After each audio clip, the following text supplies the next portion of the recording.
2024, the volume of dairy exports to the Gulf Cooperation Council market as a whole was 29,610 tonnes, valued at over $148 million. So we urge the Australian government to pursue FTA negotiations with the GCC. Enhanced market access and reduced trade barriers would allow Australian dairy producers to capitalise on the region's growing demand, ensuring the industry remains competitive and economically sustainable. Thank you. Thank you very much, Dairy Australia. We'll now go to the Australian Meat Industry Council. Thank you, Chair. Thank you for the opportunity to discuss the benefits of the Australia-UAE CEPA today and the importance of free and open trade more broadly for our industry. The Australian Meat Industry Council represents the post-farm gate meat supply chain. Our members include Australian processors, exporters, wholesalers, small goods manufacturers and independent retail butchers. Our members directly employ tens of thousands of people, and the red meat sector as a whole directly supports almost 200,000 jobs and generates the same again from indirect employment. Our members play a critical role in supporting the economy in rural and regional Australia, where the local processor is often the primary employer in a country town. Australia has a long-standing trade relationship with the UAE and the Middle East more broadly. The region represents a young and fast-growing population looking for high-quality produce. As a major exporter of high-quality, halal-certified red meat, Australia has naturally grown to be the preferred origin of choice for many UAE consumers. The UAE is a large and established market for sheep meat, and there's further growth opportunities for building premium beef products. Last year, Australia exported almost 15,000 tonnes of beef, worth nearly $240 million, and over 35,000 tonnes of sheep meat, worth $320 million to the UAE. About two-thirds of this trade from Australia to the UAE is chilled, with the balance being frozen product. The Australia-UAE CEPA will remove the 5% tariff on Australian frozen red meat and offal exports, removing an unnecessary cost of doing business in the market. This agreement will secure tariff-free exports for all Australian red meat and meat products to the UAE and complements further gains we've seen on the non-tariff barrier front, notably extended shelf life requirements for chilled Australian meat. Importantly, the Australia-UAE CEPA provides a framework for further liberalisation in the region. Industry strongly encourages the Australian government to engage the wider GCC in a regional trade agreement and notes one has recently been secured by our New Zealand competitors. Applying the benefits we have secured under the Australia-UAE CEPA to neighbouring markets, which buy a greater proportion of frozen meat, would have even greater impact and benefit to the Australian meat supply chain. Thanks again for the opportunity to discuss the benefits of this agreement with you. Thank you very much. And now from Australian Live Exporters Council. Thank you. Thank you, Chair, and thank you for the committee's flexibility to dial in. I apologise for my surroundings. Due to school holidays, I'm working from home and my office is in my garage. So, but please excuse me while I read here. The Australian Livestock Exporters Council appreciates the opportunity to appear before this very important committee. We are supportive of free trade, and indeed we are supportive of the ratification of this agreement, as it will deliver significant economic benefit to Australian agriculture. The UAE is an important market for our industry and has been a pillar of live sheep exports for decades.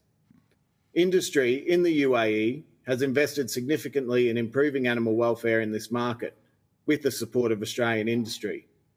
Indeed, animal welfare is a central pillar of our access to markets such as the UAE. I emphasise this so as not to give the incorrect impression when we raise the point that we have concerns about the inclusion of an animal welfare chapter to this agreement. We are not concerned with the chapter's content. We are concerned about the process and the manner in which it was included. This chapter was included at the urging of Australian-based animal activists, and its inclusion serves domestic political purposes rather than bettering the agreement in any substantive way. We believe this sets a deeply concerning precedent for the negotiation of future free trade agreements, which should be focused on deriving maximum economic value for Australia, rather than a vehicle or mouthpiece for domestic political agendas. And we would welcome any questions. Okay, thank you. I've got some questions, but I might just see if my committee members, if they wished to open the batting. Deputy Chair?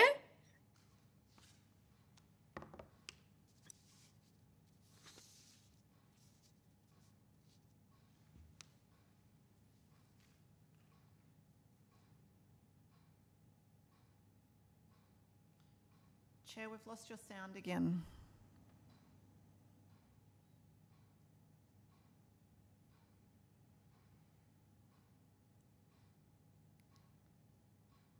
Chair, we can't hear you.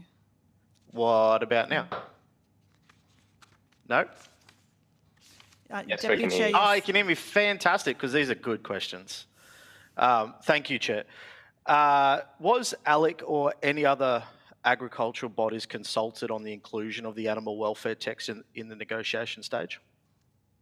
I'll ask my colleague Scott Gompe-Harms to answer this one. Thanks, Deputy Chair. Thank you. No, we were not directly consulted on the inclusion of these provisions in the text. In the reference to, or do you believe, and this is open for anyone, in the reference to animal welfare in the agreement, do you find it necessary? And I know that you touched on it just before, Carl, but is there any unintended consequences with this part of the agreement?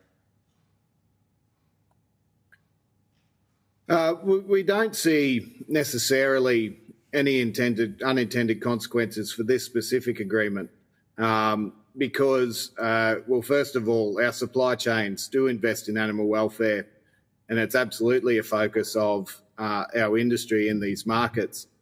It's what happens next and what is the future of future negotiations. And I know this hearing is focused on this specific agreement, but it's the precedent that this sets that I think is actually quite concerning. The government has indicated that this could be a template for future negotiations with other Gulf states as part of the Gulf Cooperative Agreement. And I think certainly I was only there in the region at the end of last year, Deputy Chair, and their concern about policies such as the live sheep ban is causing considerable concern. So I think at the end of the day, these agreements should be focused on actually deriving a return for the economy and for agriculture in particular, from our perspective.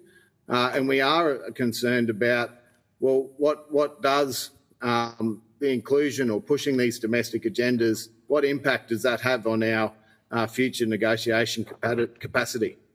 Yeah, and I've one more. Sorry, Deputy Chair, can I just elaborate on a point that Mr. Harvey Sutton made there? Trading relationship between two countries or countries within regions, they are much bigger than just an FTA. So there are a whole range of other negotiations that go into setting up a trading relationship and making it commercially viable. One of those negotiations revolves around technical market access. And these technical negotiations around things like health protocols, disease status of animals and that sort of thing, food safety, all of those conditions are obviously conducted by officials at a very technical level. Nevertheless, these things can be significant barriers to trade if there's misunderstandings between countries or they don't agree on definitions and those sorts of things. Dare I say it, that some countries may seek to use these things deliberately as a way to limit or hamper product going into their market. The critical thing around these technical negotiations, though, is that anything you put on the table in another sphere, and so in this case, like an FTA negotiation, if Australia is putting something on the table, then other countries can be very transactional in that regard. So they can actually seek to open up other aspects of the trading relationship and those negotiations. which can in turn lead to the introduction of other difficulties or barriers that hamper the commercial viability of the trade taking place. Thank you for that. And just so, you know, this is your world, not mine, so I kind of need you to dumb it down for me. Just a politician. So in very basic communication, do you think, or are you concerned about animal activists having too much influence over over trade policy agenda? In simple terms, Deputy Chair, yes, absolutely. And I think an example we can point to is the Australian Alliance for Animals was openly saying it was in Brussels seeking to try and influence the EU position during our FTA negotiations. I think that is a great concern for future negotiations. Yeah, I might just jump in there. Australian Dairy Farmers supports that position as well too. Thank you, Chair. That's all I have. Okay, thank you. We might go to the member for Spence now. Matt, do you have any questions for our witnesses? Thank you, Chair. I'm interested to get from the Australian Meat Industry Council just what you see as the most significant parts of this CEPA agreement with Australia, and then just to get a bit of an understanding of how valuable the meat export industry is between the two partners in this agreement. Yeah, thank you for the question. The biggest immediate impact is going to be the removal on a 5% tariff on a key part of the trade. It's not going to be an absolute game changer, but 5% over hundreds of millions of dollars worth of trade adds up to quite a lot of value that we can recoup. It'll have some benefit in terms of promoting further trade, but it's really removing a cost of doing business. We've got a very long-standing business relationship with many customers in the UAE. This will benefit both sides with the removal of that cost. I think the important thing that we'd like to stress is the precedent that this agreement sets for the broader GCC. Engagement over probably a decade has been on and off with the GCC and looking at establishing a wider trade agreement with the group. I think now that we've secured this agreement with the UAE, that sets a really good template for how we could apply those same outcomes across the region more broadly, and particularly now that the New Zealanders have similar access with an agreement with the GCC. We'd strongly encourage the Australian government to pursue a similar outcome. Is there anything else that we should be mindful of before ratification of this agreement, though? Within the agreement, not from our perspective. There's always work to do on new and emerging non-tariff barriers. We work very closely with government to address those as they arise. Some of them can be supported with a free trade agreement, but a lot of them require ongoing technical work as they emerge. So probably outside of the agreement is an ongoing focus from government to work through those issues as they arise, because at the end of the day, they have a far greater impact than the degree of tariffs that we're seeing eliminated under this agreement. Thank you very much, Mr. Ryan. In the interest of sharing the call, Chair, I'll leave my questions there. Thank you. Great, thank you, Matt. I've got Senator for South Australia, Senator Smith, seeking the call. But before I go to the Senator, the member for Nichols, were you also seeking the call? No. Okay, no worries. I'll feed my time to Senator Canavan. I think he's got some questions. Okay, all right. We'll go to Senator Canavan first, and then we'll go to Senator Smith. All right. Thank you very much, Chair, and thank you, gentlemen, for being here. Can I just ask a little bit more about this animal welfare chapter? What is it meant to do? I know you're not necessarily the advocates for it, but are there some benefits from it? I mean, what will it impose animal welfare requirements or conditions on the UAE or on ourselves? What does it intend to do? Thank you, Senator. From what we can read from the chapter itself, it doesn't actually impose any substantive requirements around the agreement, which on the one hand we see as important because it does not hamper the negotiation.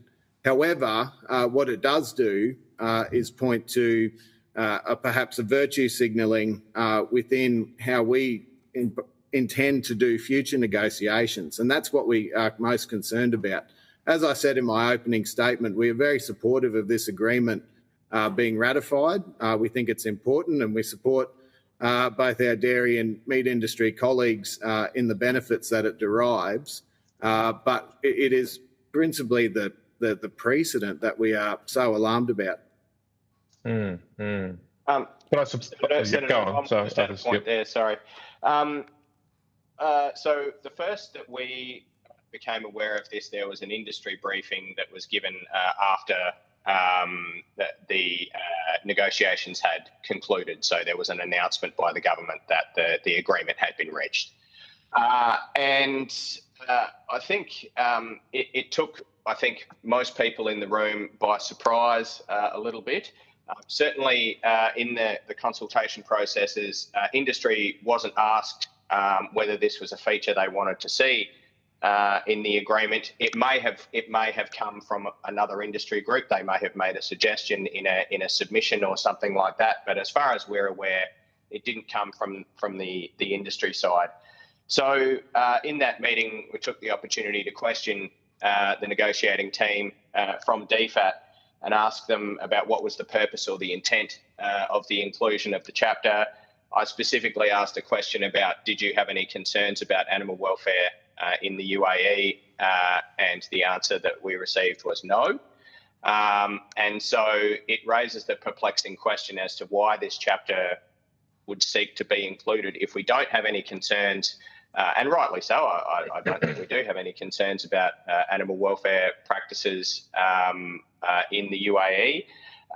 And it's my understanding that this did not come from the UAE side, so they were not concerned about Australian animal welfare practices either.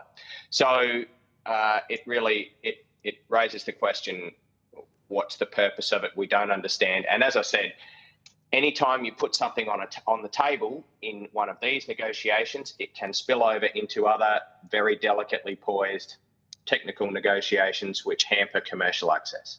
I mean, you've raised that point that it may give rise to countries using this chapter in a spurious fashion to restrict trade, presumably for other reasons. Are there particular provisions in this chapter which allow a country to say, look, we don't believe your animal welfare outcomes are up to scratch, we're halting trade, and we have the right to do so under this agreement, or put tariffs or quotas or whatever it is, and we believe we have the right to do so under this agreement? Can I jump in? Thanks. So our read of the text is that it's a broad information sharing initiative, which is effectively non-binding on either party, but there's a commitment to share information. From our perspective, if that's where this ends, I think AMIC has no issue with the text in the agreement, but we share, I suppose, caution with ALEC and our dairy counterparts that where this goes in the future could become a concerning space for us, particularly if it becomes binding and prescriptive. The way we run livestock in Australia is very different to the environment and systems you've got in Europe, in the US and the Middle East. So we need to be mindful that the way we regulate welfare in Australia is suitable for Australia, and it's not a overseas country applying their own domestic environment to the Australian context, because that's when it becomes very unworkable, and it would become quite constrictive for our businesses. Okay, you mentioned. Sorry, Senator. Just to go back to that point again that Mr. Harvey Sutton raised earlier about the presence of activists presenting to members of the European Parliament, for example, around the time when our EU negotiations were happening. They were actively, I suppose, promoting to members of the European Parliament that Australia's welfare standards were low. And they were trying to leverage the fact that our animal welfare standards are different from the EU because our production systems are different. And so taking things out of context, of course, you can come up with saying that Australia does not have a law that does X, Y, Z, so therefore their standards are lower than ours.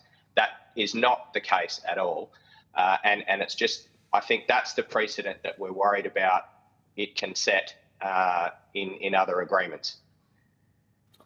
Yeah, and we'd agree there in terms of the nuances that need to be looked at when negotiating these. I think the fact that it wasn't actually brought forward to industry prior to actually being introduced was a major concern. And as my colleagues have pointed out, there are particulars, including technical details, that we need to actually have properly assessed and involved in any of these negotiations.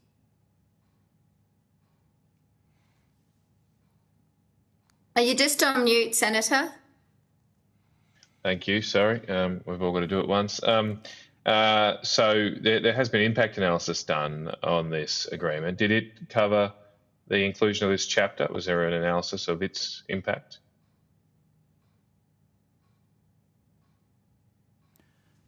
Not that I'm aware of. Is anyone that... Okay, not that you're aware of. And we can follow that up later. And does the government make public who it's consulted with? That is, do you know whether or not the government did consult with animal welfare groups or animal activist groups about this or these provisions in the text? No, Senator. Okay.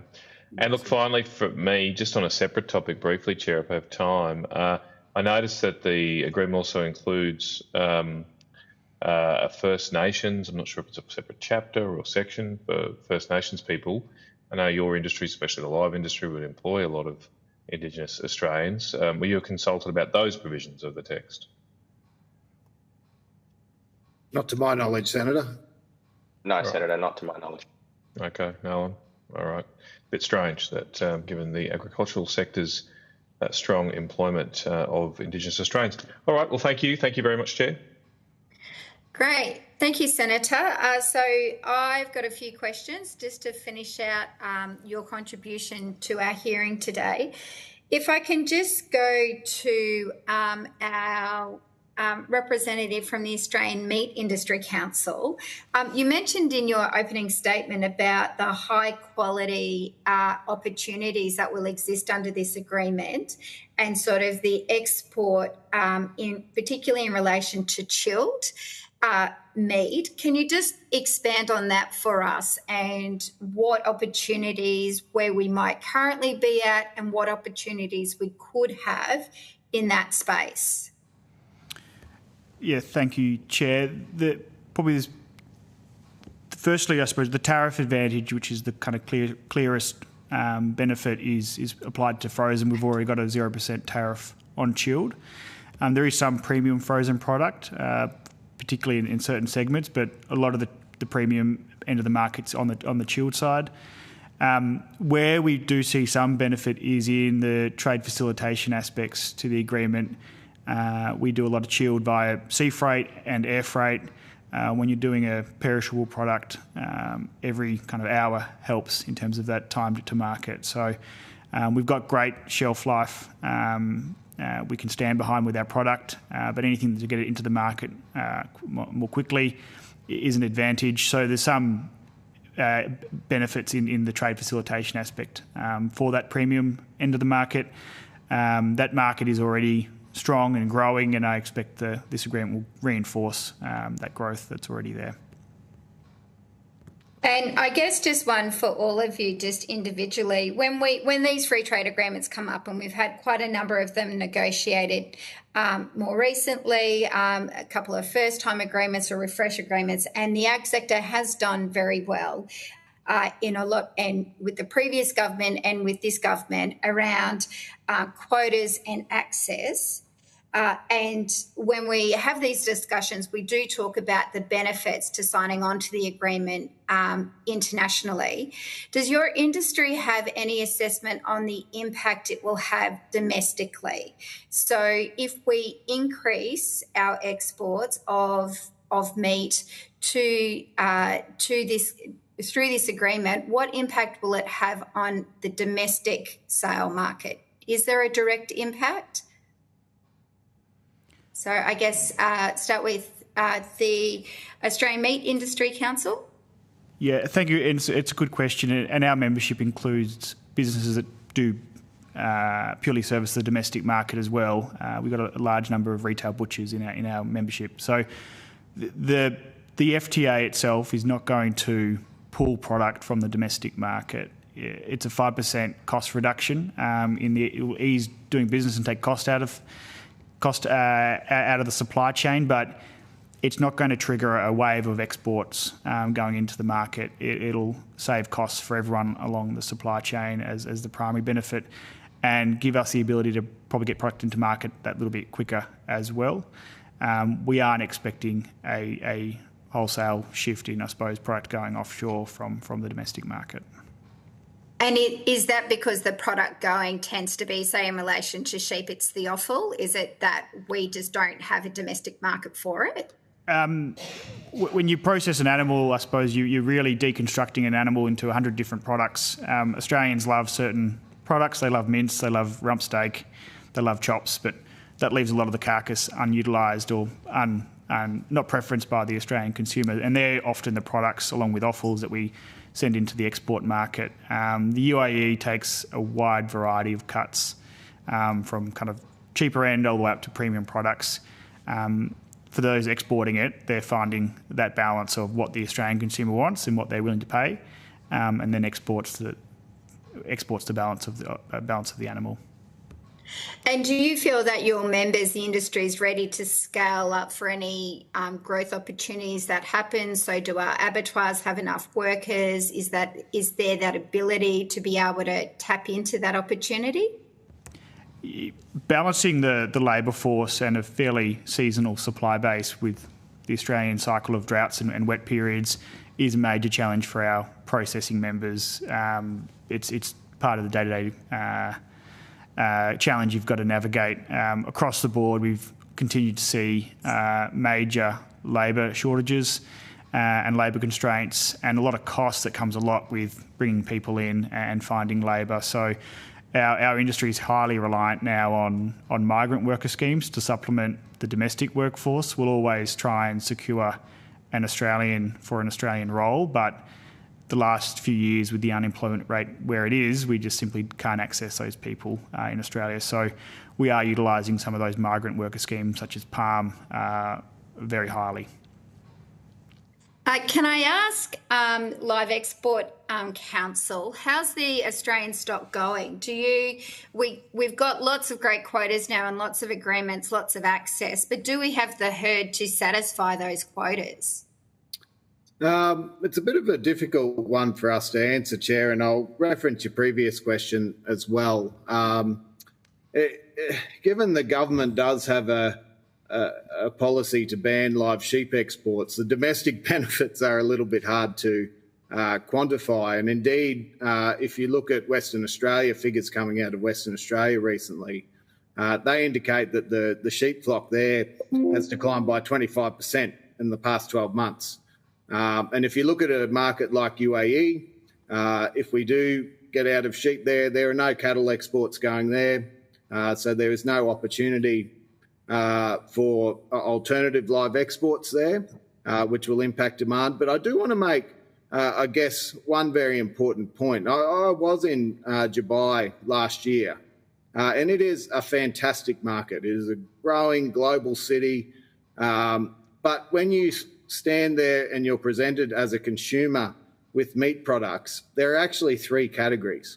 You have your imported frozen meat, you have your imported chilled meat, and you have your fresh category. Now, your fresh category is the category that comes from locally slaughtered livestock. A large proportion of that would be Australian livestock, but from other countries as well.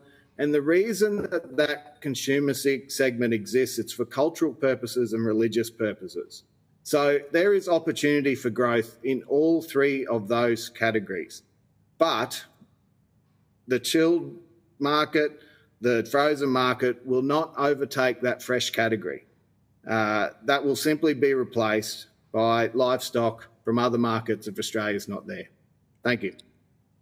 So just a follow-up question. So I'm interested in if you've got any insight into the impact on the domestic supermarket prices. So if we increase exports through this agreement, what will be the impact on the pensioner just wanting to buy steak or lamb at the supermarket? Is there any direct link? Chair, we wouldn't have figures on that, but I think what concerns us, if you look at those figures about the flock declining in Western Australia, what is the sustainability of that flock into the future? Do we actually have the potential for less sheep to be available for processing?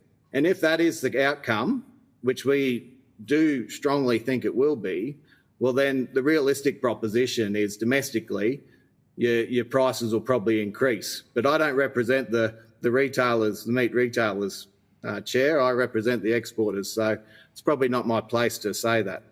Yeah. So I guess the final follow-up before I go to dairy. So if the clock's declining, whether it be drought or other, and exports increase, will there be a hit to the domestic supermarket prices? Chair, yeah, go, Tim. Thanks, Mark. I might just add a few thoughts. The single biggest driver of livestock and then subsequently meat in Australia is the season. We have a very volatile climate. It's outside everyone's control. Everyone along the supply chain tries to deal with that as best they can and manage that volatility and risk. Month to month, year to year, that's the biggest driver. Agreements like this one on their own will be a minor influence compared to those big macro factors that we all have to deal with.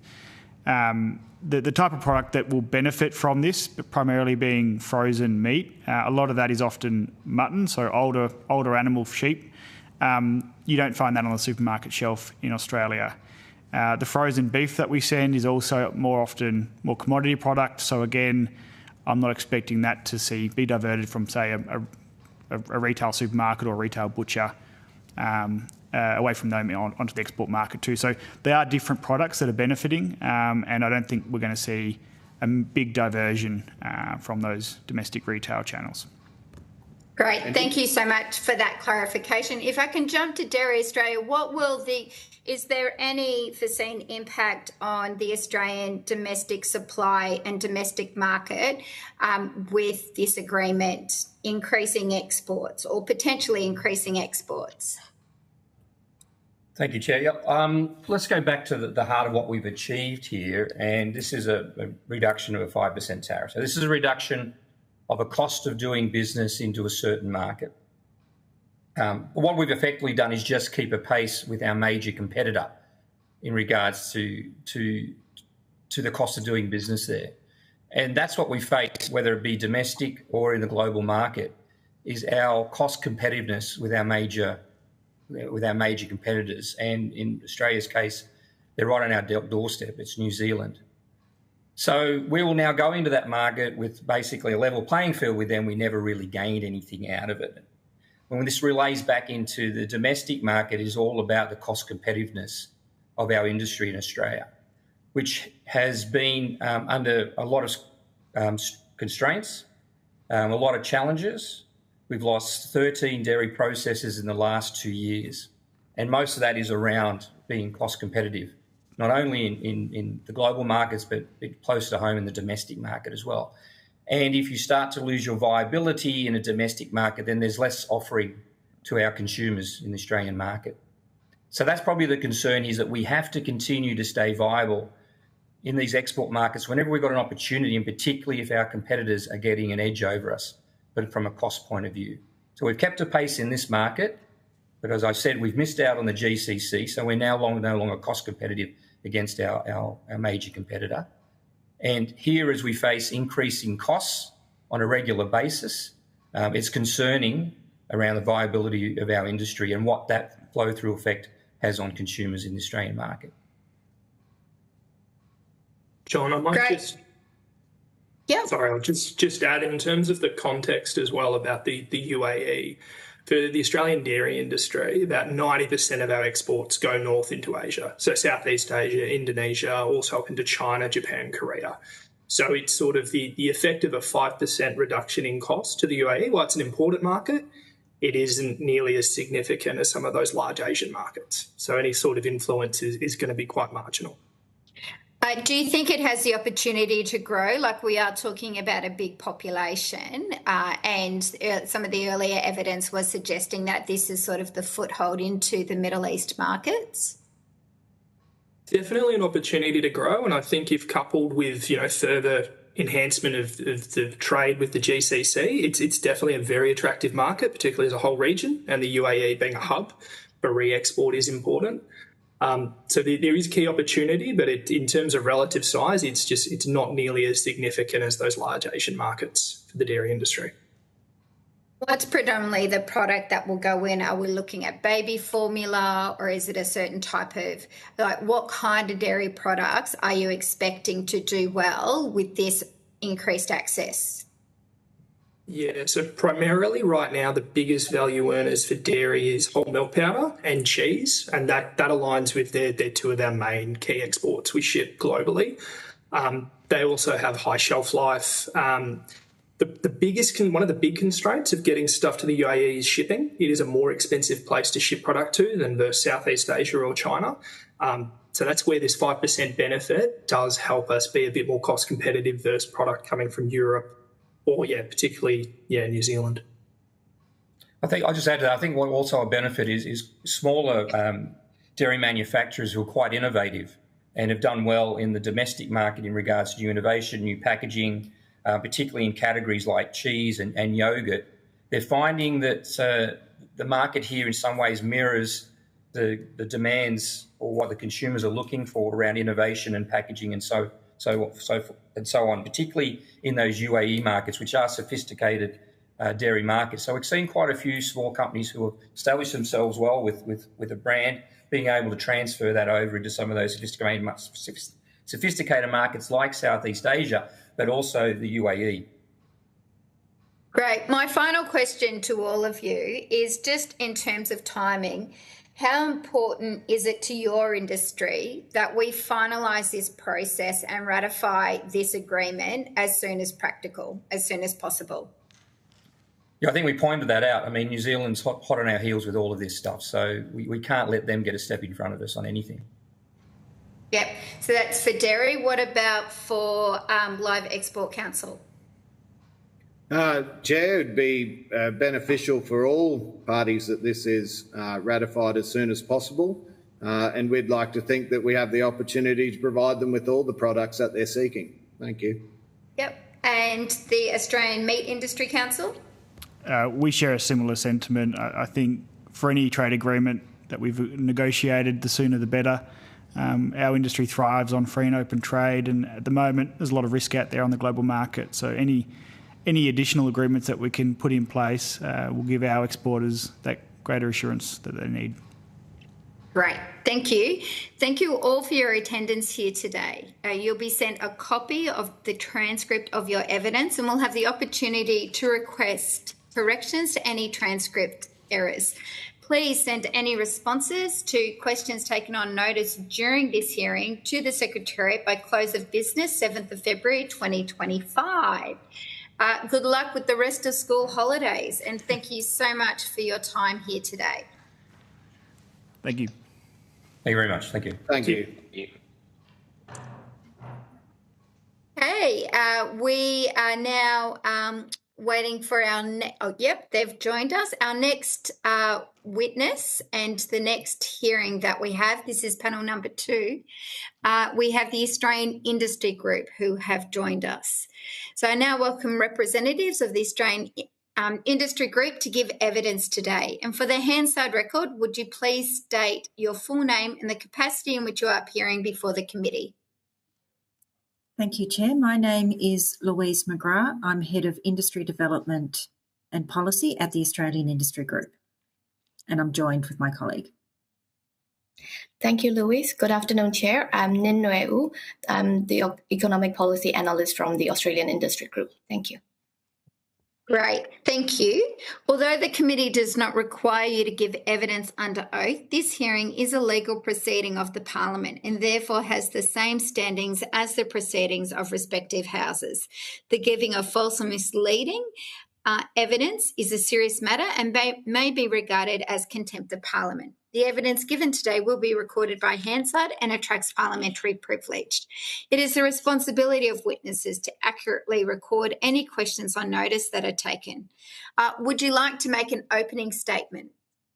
Yes, thank you. Thank you for the opportunity to appear before you, the Joint Standing Committee on Comprehensive Economic Partnership Agreement, CEPA, between Australia and the United Arab Emirates. The Australian Industry Group, AI Group, is a peak national employer organisation representing traditional, innovative and emerging industry sectors. We've been acting on behalf of businesses across Australia for over 150 years. The recent signing of the CEPA with the UAE, Australia's largest trading partner in the Middle East, is set to bring substantial benefits to both countries. The agreement is expected to facilitate smoother and more cost-effective trade processes. We particularly appreciate the implementation of a country of origin scheme that aligns with other free trade agreements. This, along with digital signatures, will reduce complexity and administrative burdens. The agreement's digital advancements set a precedent, encouraging regional adoption and enhancing trade efficiency and economic collaboration. CEPA removes tariffs on more than 90% of Australian exports, either immediately or in the near future. This is particularly advantageous for industries such as mining, with the alumina exports alone valued at $1 billion in 2023. This tariff elimination positions CEPA as the most liberalising free trade agreement the UAE has implemented. Another significant aspect of CEPA is aligning regulatory standards between markets, which simplifies trade and reduces operational hurdles for businesses. By addressing technical trade barriers, CEPA encourages Australian businesses seeking global expansion. It also streamlines customs procedures, cutting down on the time and costs of cross-border trade. The agreement supports mutual recognition of conformity assessments, allowing Australian products to enter the UAE market without additional testing, saving time and expense. CEPA fosters regulatory cooperation in financial services, telecommunications and e-commerce, preventing further business hurdles from regulatory changes. This FTA is Australia's first in the Middle East and is expected to boost confidence among many companies to explore this market. This agreement opens new avenues for economic collaboration and signals optimism in trade relations, and we endorse this agreement. Great, thank you. Thank you for that opening statement. I'm just going to just put the call out to my colleagues who might be here to see if they've got any questions. It looks like Deputy Chair, did you have a question? No, I was going to say I took up a lot of time last time, Chair. I'm happy to share. Right. No worries. Member for Spence? Yeah, thank you, Chair. I'm happy to kick off some questioning, and thank you for providing your submission. I am interested to just get a bit of an expansion on your views around the country of origin scheme. I know that there's a perceived improvement in streamlining trade transactions. Can you just expand on what the benefits are for Australian businesses looking to enter into the export into the UAE?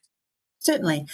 So country of origin schemes and certification applies to most free trade agreements because, it's a negotiation between two different markets. We need to make sure that it's our own businesses that get the advantage, not just anyone else. And so, unfortunately, that does mean that within a free trade agreement, it's not free from paperwork. And so there is this additional proof that's required. Now, UAE and other Middle Eastern countries already require certificates of origin, often issued by the Arab Chamber, but they require what they call wet signatures, wet seals, which means that the exporter has to go physically into an office, get these things stamped, and then they physically have to send the documents. The progress with this COO scheme is that it does accept digital signatures. So think about what that would mean for an Australian exporter. Just the hours of, physically coming into an office to emailing. So within the Australian Industry Group, we issue certificates of origin. We guarantee that within 2 hours of receiving, or business hours of receiving the request, the company will receive the certificate back, and often it's much closer than that. It also means that if certificates are lost, or misplaced, or if there's an error, it's much easier to fix.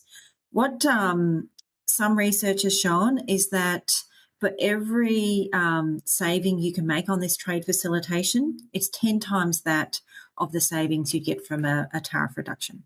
Because at least with tariffs, you could say, well, a government is getting some income, which they might do some good with. But when it comes down to paperwork, no one makes any money out of it, but it just costs everyone money. No, thank you. I just love thinking of it from a horticulturalist perspective. Look, the certificate of origin, the efficiency that's going to be picked up there, will that actually open up opportunity for those time-sensitive commodities that are looking to be exported? Does that increase their potential share of market in the UAE for our, like just down the road in my electorate, for my undercover croppers growing tomatoes, capsicums, cucumbers, etc.? Absolutely. In fact, it was the horticultural sector that drove me initially to push for these electronic certificates of origin, originally under the TAFTA agreement, which I think is 2005, so it's coming up to 20 years. So under the TAFTA agreement, which is Thailand, we had unprecedented access. However, as you correctly identified, sometimes, with the feedback we got from horticultural exporters, they could be driving to the airport and their trader would say, look, I've just suddenly got a deal for some, apples. Can you chuck a few boxes onto the plane while you're there?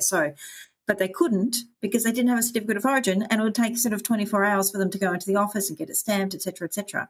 So by having it online, they can, do it from the car and they've got it certified and it's ready to go. And just because it my has to have last the question. shipping details in it. That's why it's linked to the airplane. Yeah. So this is my last question, Chair, but in the previous panel we heard calls for an expansion to the Gulf Cooperation Council agreement, looking at the broader region.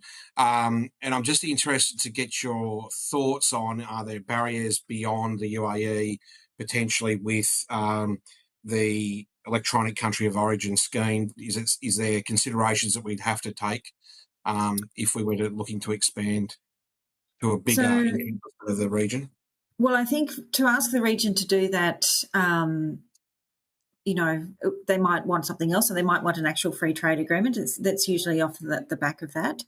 I think there's huge potential if we could get it across the GCC, because really that region has such opportunity, there's such growth potential, but it's that trade facilitation that's really holding it back, I think, for a lot of Australian exporters. Thank you very much. Thank you. Great, thank you. Senator Canavan, do you have any questions? No, I'm okay, thanks, Chair, here, but I'll come back if I do. Yep. And the member for Nichols. No, I'm okay, thanks, Chair. Great. Thank you. I do have a few questions. In the analysis that was done, there was, and in your submission, it highlighted the real benefits of signing on to this agreement for Australian industry. I was just wondering, can you foresee any losers with this agreement? We've seen with previous agreements, it's sort of one industry pegged against each other, and we've seen decline in some industries as a result of previous free trade agreements. But can you see any Australian industry potentially losing out? If so, kind of by how much or what could go? And then I guess what could be done to help mitigate any potential losses? Well, I think the nature of the UAE market, I mean, they're not significant producers of products that would, undercut Australian manufacturing. So I can't see that. Given that the broad range, I mean, it's such a comprehensive agreement. Everyone essentially gets a prize. I mean, everyone has an opportunity if they want to take it to enter the market. I can imagine there would be some pockets, not that they would be diminished by this agreement, but perhaps don't have the same level of opportunity, and they would be culturally sensitive products that perhaps the UAE might not want to purchase regardless of what an FTA says. Okay, thanks for that. And what would be the risk if this agreement isn't entered into as soon as practically possible by the government and by, pending ratification of this agreement through the Parliament? So I think we're entering into a period of quite unstable trade relations, and Australia is only going to be a loser in that. It doesn't matter what our relationships are with individuals. So we need as many countries as possible, particularly middle power countries such as Australia and UAE, to stand up for trade. And I think if we were to walk away from this agreement, the ramifications would be broader than just losing out on this particular agreement. It would say to the world that Australia no longer is a supporter of free trade. Okay, thank you. I just wanted to check with my colleagues to see if they had any further questions. Yeah, Chair, I'll just ask one question then if there's no others. Just following on from the former witnesses, there were some complaints from the agricultural sector that they hadn't been consulted on some of the specific chapters of the agreement. Did you have any concerns about the consultationist case, or how do you rate how it went to finalise this agreement?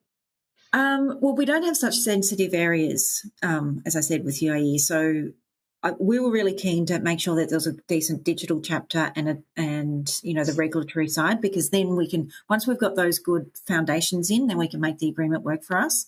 But you may be aware that in previous inquiries related to the usage of FTAs, we've advocated for a trusted advisor scheme similar to what America has. I mean, we signed the TPP as it was, now CPTPP, not having seen any text, whereas there were something like over 60 Americans who had detailed knowledge of the text, representing industry, separate to the negotiators, because they have this trusted advisor scheme. And I think if Australia, I mean, we've now got, I think almost 90% of our trade is covered by an FTA, so I'm not sure what the scope is for the future, but I think any deal now, we're really on the margins. We need to make sure we have engagement. Therefore, this trusted advisor scheme must be taken forward, which I think came out of the recommendations in the FTA usage. Okay. All right. Thank you, Chair. Thank you. Great. Thank you. And that brings us to the end of our questions today. So thank you for your attendance here. You'll be sent a copy of the transcript of your evidence, and we'll have the opportunity to request corrections to any transcript errors. Please send your response to these questions taken on notice during the hearing to the Secretariat by close of business 7th of February 2025. And we might take a short pause with our hearing today whilst the Secretariat can see if our next panel are able to come on and start panel 3 session a bit earlier. So we'll pause broadcasting and pause this.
Now I'd like to welcome representatives of the Australian Council of Trade Unions, the Australian Fair Trade and Investment Network and the Australian Nurses and Midwifery Federation to give evidence.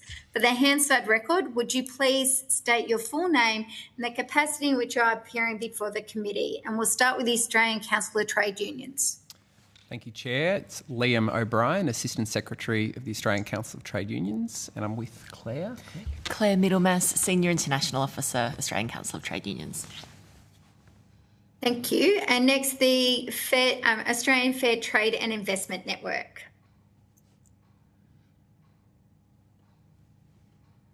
You're just on mute there.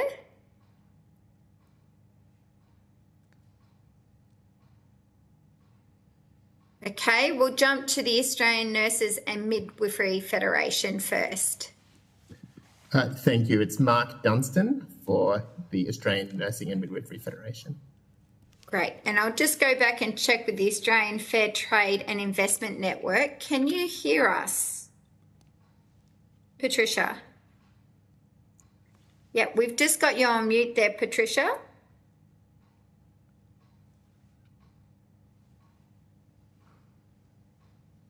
Thank you. It's Mark Dunstan for the Australian Nursing and Midwifery Federation. Great. And I'll just go back and check with the Australian Fair Trade and Investment Network. Can you hear us? Yes, thank you. Patricia. I'm Patricia Ranald. We've just got you on mute there, Patricia. No, for some reason, Patricia, there's a bit of a, you're replaying what we've already done. So I might just get, if someone can talk to you about that. Can you just mute for a moment, Patricia? Just go back and check with the Australian Fair Trade and Investment Network. Yeah, hear us. Yes, I'm getting an echo, so I'll go away and come back. Okay, thank you. On mute. So we'll just work with Patricia on resolving that IT issue and proceed with the witnesses that we do have. Although the committee does not require you to give evidence under oath, this hearing is a legal proceeding of the Parliament and therefore has the same standings as the proceedings of the respective houses. The giving of false or misleading evidence is a serious matter and may be regarded as contempt of Parliament. The evidence given today will be recorded by Hansard and attracts parliamentary privilege. It's the responsibility of witnesses to accurately record any questions that may be taken on notice. Would either of you like to make an opening statement before we proceed to members' questions? And can we start with the ACTU? Thank you, Chair. We would like to make an opening statement. Proceed. Thank you, Chair. Good afternoon, Chair and committee members. Thank you for the opportunity to make a submission and appear before the committee today. The ACTU is the peak body for Australian unions, and we're joined here today by one of our affiliates, the Australian Nursing and Midwifery Federation. We're also pleased to be on this panel with the Australian Fair Trade and Investment Network, of which the ACTU is a member. The Australian union movement has made our position clear from the outset. We strongly oppose the Australian government pursuing a bilateral trade agreement with the United Arab Emirates due to their consistent and serious violations of fundamental labour rights. We call on this committee to oppose the ratification of both the Comprehensive Economic Partnership Agreement and the Agreement on the Promotion and Protection of Investments. The UAE would be the most repressive country any Australian government has ever entered into a bilateral trade agreement with. In the UAE, trade unions, political organisations and political parties are illegal. Workers are prohibited from collectively organising, bargaining or striking. Migrant workers, who make up 80% of the population and 90% of the UAE's workforce, are effectively modern-day slaves under the kafala system. In addition to widespread abuses of workers' rights, there is widespread abuse of human rights, including systemic discrimination against women in the UAE, and the criminalisation of homosexuality and transgender expression, and the criminalisation of political dissent.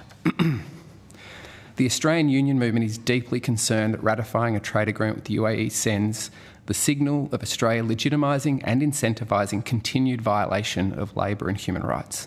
It is our view it is inconsistent that a Labor government, which has introduced industrial relations reforms, to better protect the rights of Australian workers, reforms to the migration system to protect migrant workers, and reforms to combat modern slavery throughout our supply chains would contemplate closer economic ties with a country that does not even enable independent trade unions to operate. Indeed, just a few months ago, your committee held an inquiry into whether Australia should ratify ILO Conventions 187 and 191, relating to the ILO recently elevating a safe and healthy working environment to a fundamental principle and right at work. This was something that was well received and recommended by this committee. The subsequent ratification of these conventions meant that Australia recently became among the first countries in the world and the first in our region to have ratified all fundamental ILO conventions. This is something we should be very proud of as a country and clearly sets out our values. So we see it as a serious inconsistency that this committee is now having to review whether we do a deal with a regime such as the UAE, which is in violation of fundamental workers' rights. Whilst we appreciate the Australian government has pursued labour provisions in this agreement, it should be noted that these are unenforceable. Unions have been clear throughout, however, that even the most carefully worded labour chapter will not resolve the core problem here. There can be no sound basis to build a dialogue on labour issues when dealing with an authoritarian regime that does not respect fundamental labour rights or recognise independent trade unions. The Australian Union Movement strongly believes that the government should not give preferential market access to countries with poor labour rights practices. Given the UAE's notorious record on human rights, including workers' rights, we call on the Australian government not to ratify this agreement unless and until the UAE takes concrete steps to safeguard workers' rights. At a minimum, those steps must include respecting freedom of association and the right to collective bargaining, allowing independent unions to operate and abolishing the kafala system and providing remedy to workers who have suffered modern slavery. We urge the committee to oppose these agreements and thank the committee for the opportunity to appear today. Thank you. Thank you for your statement. The nurses, the Australian Midwifery and Nursing and Midwifery Association, did you also wish to make an opening remark? Only to say that we endorse everything that the ACTU has put forward. Similar to what the ACTU has said, this is while we may have some concerns on the fringes around some elements of the agreement, including around trade in services and potential foreign investment into health and aged care services that might be actioned as a second-tier effect of this agreement, our fundamental point that we wanted to put here today is the same moral one that's been expressed helpfully by the ACTU. For the ANMF and for our members, we hold to core values that include the universal provision of healthcare without discrimination, the universal right to freedom of association and the freedom to organise, and the rights of women and LGBTQ people to enjoy the full breadth of freedoms and human rights that they are entitled to under international law. There is no moral case for giving a trade agreement with investment and trade priority to a state which doesn't adhere to those basic principles and basic values which are shared by Australians and by nurses and midwives around the country. And on that basis, we also say that this is an agreement that the government should not pursue and enter into. Thank you. We also want to thank the committee. To thank the committee for the opportunity to appear today as well. Thank you. Thank you. And then Patricia, how'd we go?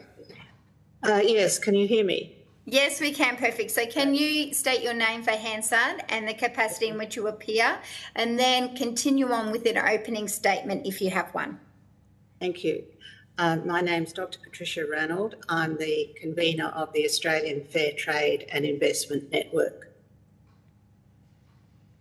And I do have an opening statement. So the Australian Fair Trade, I'd like to thank you first for having the opportunity to appear today. The Australian Fair Trade and Investment Network, or AFTINET, is a national network of about 60 community organisations supporting fair regulation of trade consistent with human rights, labour rights and environmental sustainability. Because of the very poor record of the UAE violations of human rights and labour rights, We did make submissions to the government advocating that negotiations for a preferential agreement shouldn't commence without demonstrated improvements in those rights, which would also be consistent with the government's policy to include enforceable labour rights and environmental standards in trade agreements. As the ACTU has mentioned, despite some recent changes to labour laws, the UAE hasn't ratified basic conventions on freedom of association and the right to collective bargaining, and 90% of its workforce consists of temporary migrant workers with no effective workplace rights, which has been defined as modern slavery. There's also specific discrimination against women and criminalisation of homosexuality. The UAE also has a poor record in relation to implementation of the Paris Agreement to reduce carbon emissions. So I just want to emphasise that in addition to the union movement, there's widespread concern in the community which have been expressed by national membership-based organisations about these issues. After discussion with a number of these member organisations of AFTINET, 9 national organisations concerned with human rights, labour rights and modern slavery also wrote to the Trade Minister opposing the negotiations. In addition, to AFTINET and the ACTU, these organisations were Amnesty International Australia, the Uniting Church, the Catholic Office of Justice, Ecology and Peace, ActionAid, the Family Planning Alliance, and the Australian Conservation Foundation. And just to clarify, Amnesty, the Uniting Church and the Catholic Office all have practical experience in dealing with human rights violations and modern slavery, and ActionAid and the Family Planning Alliance focus on women's rights and gender rights. The Australian Conservation Foundation was represented at the UN climate change meeting held in Dubai, where there was a lot of controversy about the UAE's chairing of that meeting because of its role in the fossil fuel industry. Now, all of these issues were detailed in that letter and submission to the inquiry. And I just want to say briefly that although there are short chapters in the agreement dealing with labour rights, women's rights, Indigenous rights and environmental standards, which do refer to some UN and ILO convention, the language is not binding and does not commit the parties to implement them. And nor does the state-to-state disputes process in the agreement apply to those chapters. So in trade agreements, if you're actually going to do something, the language you use is shall, whereas all of the language in these chapters is like recognise, promote, encourage. There's hardly any shall language. And the exemption from the disputes process means that there's no way of enforcing even these weak commitments. So there's no obligation on either party to take any action to implement these chapters. And this is a clear contrast to the situation which occurs if one of the parties violates a tariff or other commitment in the other chapters of the agreement, which are all shall commitments. So if this happens, if there's a violation of one of these other chapters, the other party is able to take this issue to a disputes process. So it means that there's no obligation to implement the rights and standards referred to in these chapters. So I'll finish there and I'm happy to answer questions. Thank you. Thank you for that opening statement as well. We'll now proceed to questions from committee members. And I just wanted to see, first of all, if the Deputy Chair or Senator Canavan had any questions.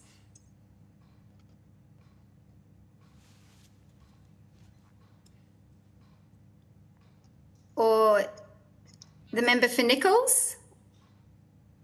Yeah, I suppose the first broad-ranging question, and thank you for appearing, the caveats that all of you have seemed to put on trade with other countries seem to be vast, and you would no doubt be aware that those barriers to trade with other countries affect workers in our own country, in Australia, particularly in my electorate that's predominantly agricultural and food manufacturing, whether they're members of unions or not. But how far does it? I'll just invite you to talk about how far does it go if the United States withdraws from the Paris agreements, as as I heard somebody mention then. Does that mean that we should withdraw from a trade agreement with the United States? And a lot of the things that you've said in relation to the UAE could relate to China. I mean, just some broad comments on how far this goes in imposing Australian laws and norms on the countries that we decide to trade with. It's a pretty open one. Happy to take this first. So firstly, thank you for the question. So I think the first thing we would say is that preferential trade agreements should be on the basis of shared values, human rights, labour rights as a starting point. We obviously trade with a lot of countries around the world, but this is a question about who do we provide preferential market access to. In the case of the UAE, we are talking about a country that has some of the worst violations of labour rights. This is a country that, you know, the ACTU is a member of the International Trade Union Confederation, ranks at the lowest level when it comes to a global index on human rights and labour rights. So, notwithstanding the points that you make, we believe that this is, you know, reaching a new low when it comes to offering preferential market access to countries that are very different in terms of our values. And those values are not just Australian values, these are human rights. These are rights recognised in international forums. They are fundamental principles and rights at work, a declaration agreed to by all nations of the world. So we do think there is a distinction between the examples that you're drawing, and we think this is a reason why Australia should not be entering into, not be signalling that we should be having closer economic ties with a country like the UAE.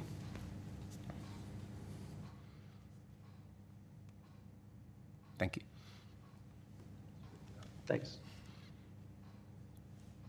Okay. The member for Spence, did you have any questions for us? Yeah, thank you, Chair. I guess in little bit in light of, in the same vein as the member for Nichols, like, we currently have got approximately $10 billion in export trade from Australia, two-way trade sitting at $20 billion. So even without the agreement in place, there's significant trade happening with the UAE. Is it not beneficial for us to have some sort of framework to then try and have dialogue and shift potential ideology in a constructive way, rather than just have essentially a free-for-all? Patricia. I'll answer that if you like. Well, we do have substantial trade already with the UAE, and we've heard from several previous witnesses that there is going to be some increase, but it's not a huge increase in trade. But I guess I would go back to the fundamental point, which is the UAE does have the worst record on human rights and labour rights of any country that we've negotiated. And a lot of not only unions but civil society groups have wanted to make a point about this, that there should be some commitments, especially to basic rights. And 90% of the UAE workforce really have no rights at all because they're temporary migrant workers who can be deported if they raise any issues about their working conditions. So I think that, that's the fundamental point, rather than, measuring what the additional benefit will be. I guess we're, from the point of view of my network, we want to make the point to the committee that there are some fundamental principles involved, and that the government does have a policy on this, and that although these things are mentioned in the agreement, there are no firm commitments to improve the rights situation at all, and there's no way of enforcing those fairly weak commitments.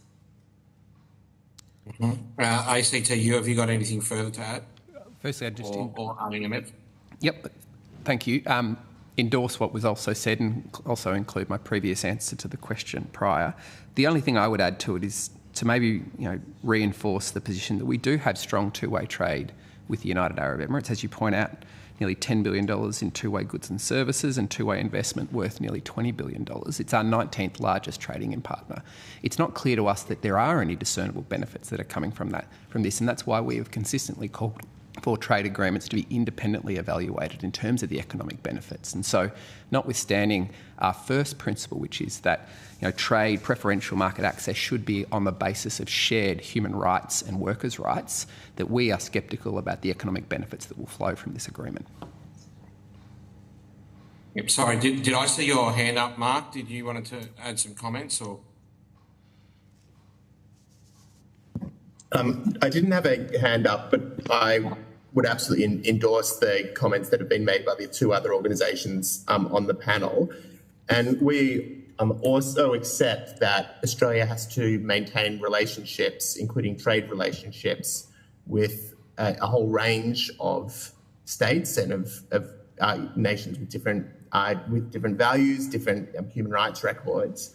But again, to replicate what Mr. O'Brien said, we're talking here about preferential agreements, and those, we agree, should have a minimum standard at least of human rights and labour rights, which are met by our counterparty. And in this case, we would say that the UAE falls well below any possible standard that could be that Australia could hold another nation to. And so, yes, we agree with the comments that have been made on that basis by our friends here today as well. Thank you for that. I guess the reason why I asked some of these questions is I sort of wanted to get to, because the wording or the mention of weak wording around, especially pertaining to Chapter 20, seems to be a common theme by the panel today. I'm just interested to hear your thoughts, whether you'd be more amenable to stronger wording that might firm up those commitments, and would that get a higher level of acceptance from the organisations of which you represent? Thank you. I'm happy to kick off. So as we said in our opening statement, we believe the precondition for offering preferential market access is by ensuring that basic steps have been taken to safeguard workers' rights and human rights. So for us, that means ratification and implementation of fundamental principles and rights at work. So the core fundamental ILO conventions would be, in our opinion, a starting point. In addition to that, as you point out, whilst we note that it is positive that there is a labour chapter, the wording could be strengthened, but probably more importantly than that, the wording could be enforceable. I think what's notable in the labour chapter is how it excludes the dispute settlement provisions. So we could have all of the great words that we would want in said chapter. If they are unenforceable, then they really do not count for much. We think it's a positive step, and I want to acknowledge the government's efforts there, but we should note that these are unenforceable to start with. Thank you. Yes, I would comment that even the DFAT national interest assessment says very clearly that these chapters are not enforceable and the commitments are not binding. And that would certainly be something that we would expect to be in any trade agreement negotiated by this government.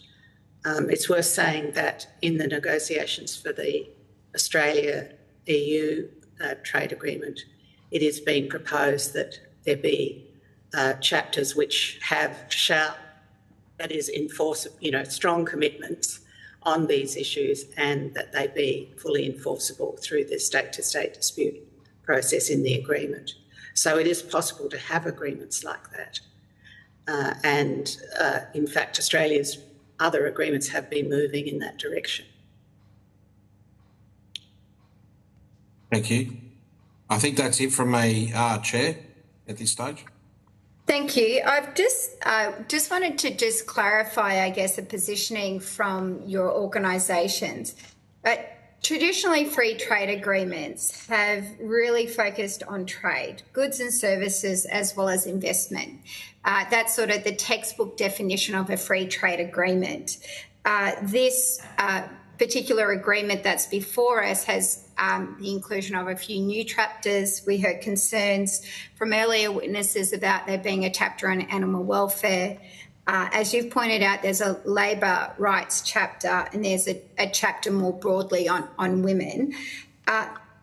Is this a new position of each of your organisations to outright oppose an agreement for human rights and social justice reasons? Is this a new position that you've of your organisations? Happy to start and then hand to Patricia. This is not a new position from the Australian Union Movement. The Australian Union Movement has always held the view that preferential market access should be on the basis of shared values, protection and promotion of human rights and workers' rights. So this is something that is very core to our movement's beliefs and the way in which we believe trade should be conducted by Australia. Yes, and I would add that if you look back over the 20 years of our history, we have always advocated for enforceable labour rights, human rights and environmental standards in trade agreements. And I think the China Free Trade Agreement was mentioned earlier, and we certainly criticised the human rights and labour rights in China and advocated for enforceable rights in that agreement as well. And we've done it with every agreement. Yeah. So if I can just sort of go back, so one of the agreements that we've had since 2010 that our country entered into is the ASEAN agreement. Some of the countries that are signatories to that, Brunei, Malaysia, Cambodia, Indonesia, Myanmar, all still have bans on LGBTIQ. Tragically, and there's a lot of work there to do in terms of that social justice campaign.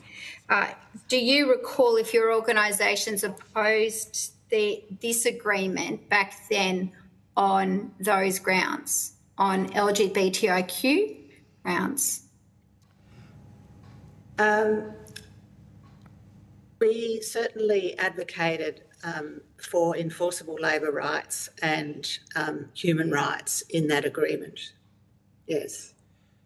But we're not saying any one of these particular rights, makes or breaks the agreement. What we're talking about is a suite of human rights and labour rights. And in the case of the UAE, I'm afraid they failed the test in all of these areas. Would you also say existing countries that we have agreements with, like under the ASEAN agreement, where we've got a trade agreement in place, with countries like Myanmar, Burma, is that something that you believe that, is it all agreements that we now need to be really conscious of? Is this sort of a new direction that you're hoping that our country takes in relation to agreements, that we stop doing trade agreements or look at reviewing trade agreements that we currently have based upon what's going on domestically in countries? Well, there is currently a review of the ASEAN trade agreement going on. In fact, there was a kind of partial review completed under the previous government, and we advocated, particularly in relation to since the coup happened in Myanmar, that Myanmar shouldn't be included in trade agreements. But in general, we have always advocated that all of these human rights and labour rights and environmental issues should be taken into consideration. I think the whole framework of trade agreements has moved over the last 20 years, so that now there are more trade agreements where these things do have chapters and are addressed in trade agreements. So the question becomes how whether the commitments are actually real and whether they're enforceable.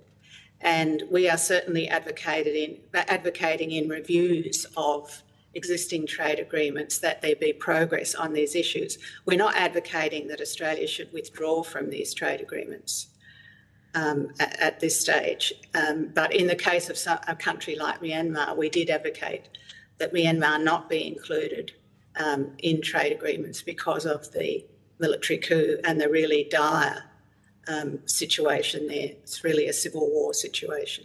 If I may, Chair, sorry, just to follow on from what AFDINET has just said, we also oppose the ASEAN trade agreement, including Myanmar, since the coup, and that's really for the reasons of that trade agreement would legitimise the military junta there, and so really, that is the reason why we don't think we should have entered into an agreement with Myanmar.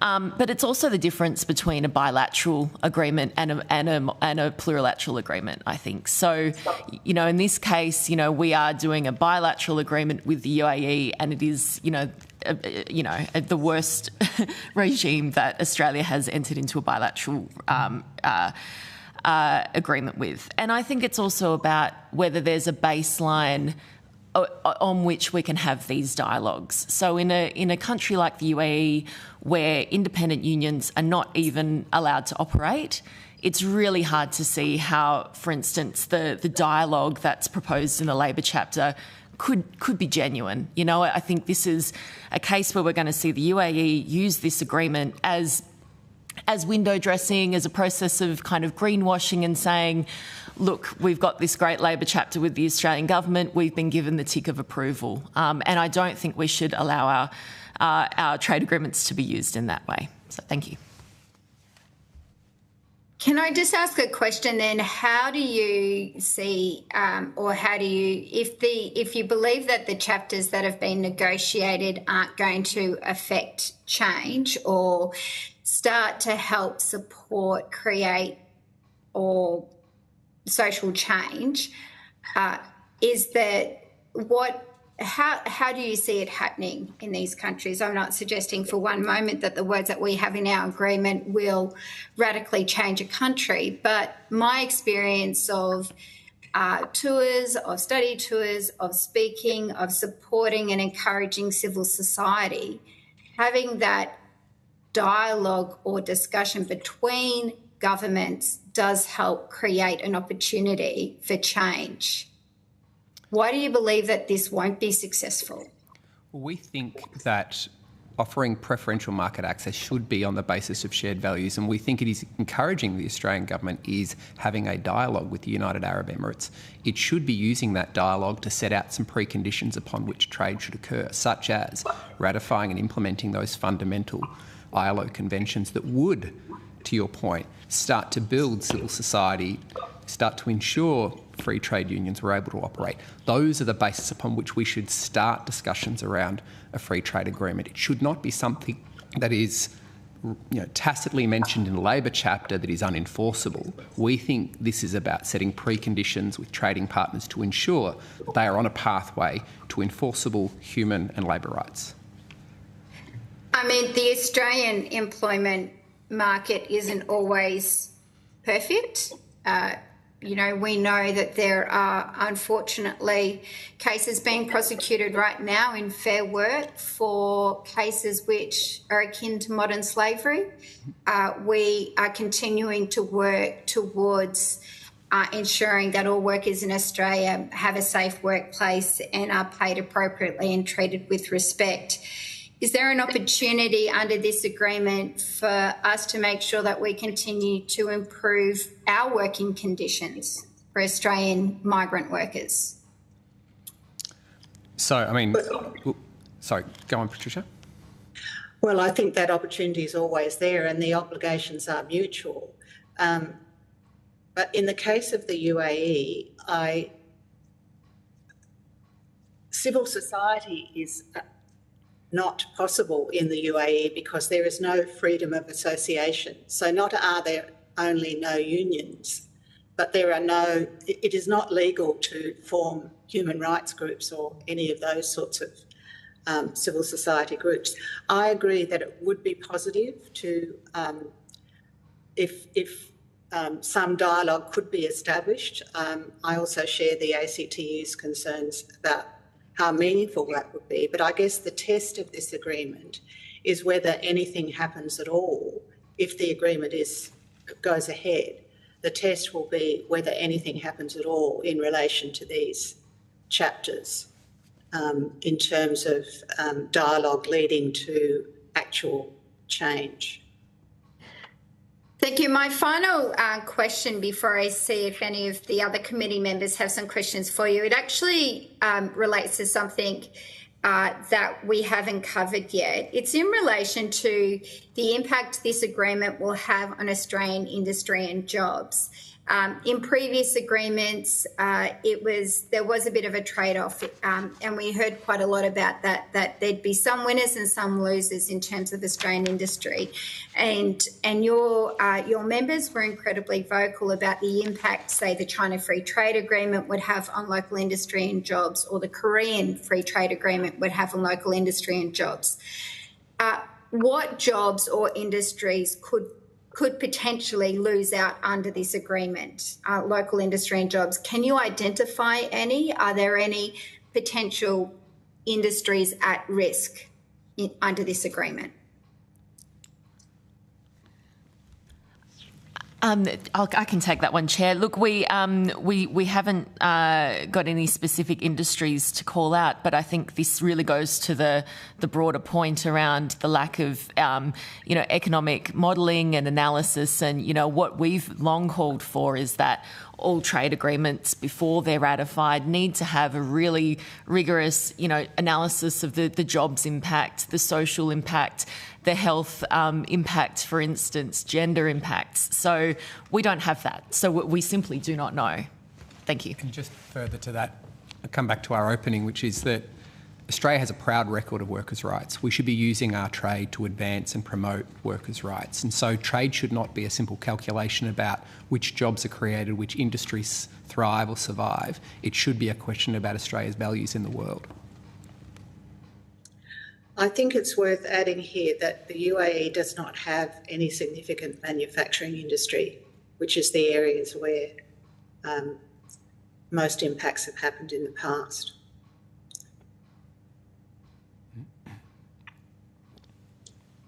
Okay, so we heard earlier that there's an opportunity for jobs growth in sectors like agriculture, dairy, meat, everything from live exports all the way through to food processing and food, and particularly food manufacturing.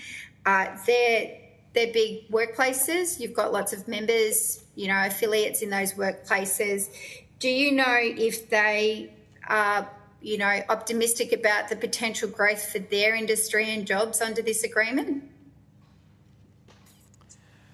It's not been an issue that's been raised with us in terms of economic benefits. As I said, the main concern that unions have is our obligations to workers throughout the world and the issues that I've raised in relation to workers in the UAE. That has been our primary concern with this agreement.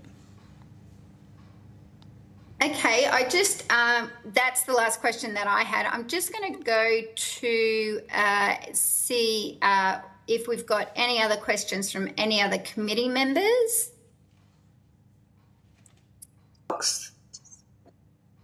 It doesn't. Senator Cox, did you have some questions? I did. I just wanted a clarifying point if I can. Yep, go for it. Thanks, Senator. Thank you. Thank you all for appearing today. I think your message has been loud and clear in relation to the free trade agreements with the UAE. Can I just ask, Patricia, in your opening statement, you talked about the 9 organisations that had written to the Trade Minister. I'm just curious, was there a response from the Trade Minister in relation to the concerns that you raised? Just trying to remember. Yes, we did get a response, but that was during the negotiations. So none of the things about the agreement were settled at that stage. So none of them were addressed in what you've outlined, and they were consistent with what was raised by... Well, negotiations were ongoing, so we got a response saying, thank you for your raising these concerns. The negotiations are ongoing. That's the usual response that you get when negotiations are ongoing and there hasn't been the agreement hasn't been finished and we haven't seen what the text is. No. It's only been since we've seen the text that we've known the detail of what's in the agreement. Yeah, hence why you're all here. And thank you for your ongoing work and your commitment, particularly to labour and human rights across the important work we do in free trade agreements and brokering our international trade. Just one follow-up question. I think that your several comments across all three of our witnesses today have really talked about the lack of legally binding language that's being used across this agreement, and I think what was referred to as the precondition of that was heard particularly from the ACTU in that. Do you see that there is, and I think that this alludes to the Chair's questions around if any agreements in relation to the UAE are to move forward, what would you like to see is included in all of that? Like, where do you want that to start from? What is your starting point? I know that you talked about the preconditions, but is there an actual way forward now, I think, is the practical question in this. We would say that the preconditions have not been met, and so our first step would be to say to the Australian government that the Australian government should communicate to the UAE that we would strongly encourage it to ratify, in particular, ILO fundamental conventions, that would start to set the preconditions in trade for consideration of preferential market access, i.e. a free trade agreement. But we'd want to see those conventions both ratified and implemented first, and then, absolutely, not only would we want to see stronger language in a labour chapter, but an enforceable labour chapter. Thank you. Thank you. I don't know if anybody else wanted to make any further comment on that. No? That's great. Thank you, Chair. Thank you. Thank you, witnesses.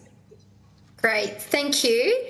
I think that brings us to the end. I've just double-checked all the apps. Yeah, I just wanted to ask a supplementary question. Absolutely. Member for Spence, go for it. From Senator Cox's question to Patricia, sorry. Just in relation to your letters or correspondence to the Minister, has there been a follow-up correspondence since the substantive wording with the proposed agreement to the Minister and subsequent response if that has occurred? Well, we received the text of the agreement when everyone else did, and we've made our submission to this committee. So that's how we've followed up. Okay. Thank you. We have made public statements about that. Yeah. No, thank you. Thank you, Chair. Okay, well, thank you. That does bring us to the end of the questions, and thank you very much for your evidence that you've given today. This is the first of the hearings that we've had in relation to this free trade agreement.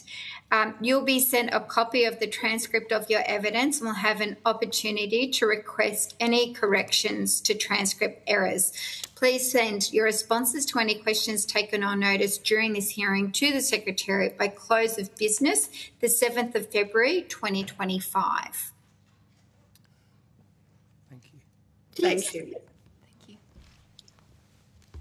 Thank you.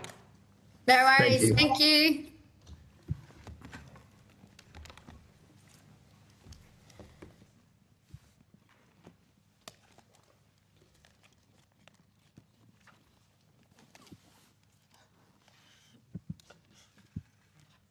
We've now got our department, the fourth panel. We are a bit early, so we'll just see if we're able to get the representatives at the table so we can finish a bit earlier.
Sorry, is Brett Hughes here? Yes. Yes. Oh, brilliant. I'm not sure where your nameplate went. Oh, it's right there. Lovely. Thank you.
Thank you, Madam Chair. We're good to go.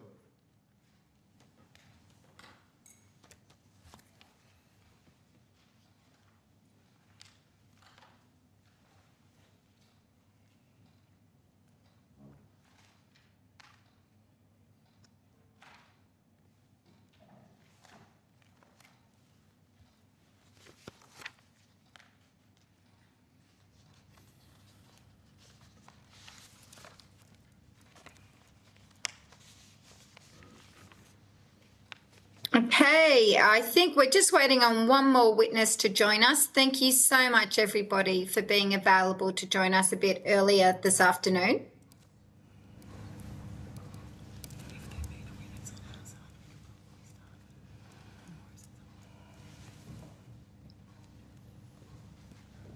Sorry, who are we waiting for? The Department of Industry, Science and Resources. They might be on. What we might do is we might begin, and then when our final witness joins us, we'll introduce them at that stage. So given that we've got almost our entire committee here, which is excellent, and the rest of our witnesses, we'll begin.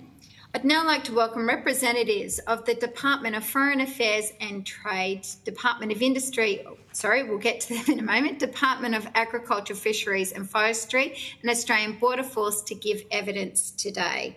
For the Hansard record, would you each please state your name and the capacity in which you are appearing before the committee, starting with the Department of Foreign Affairs and Trade.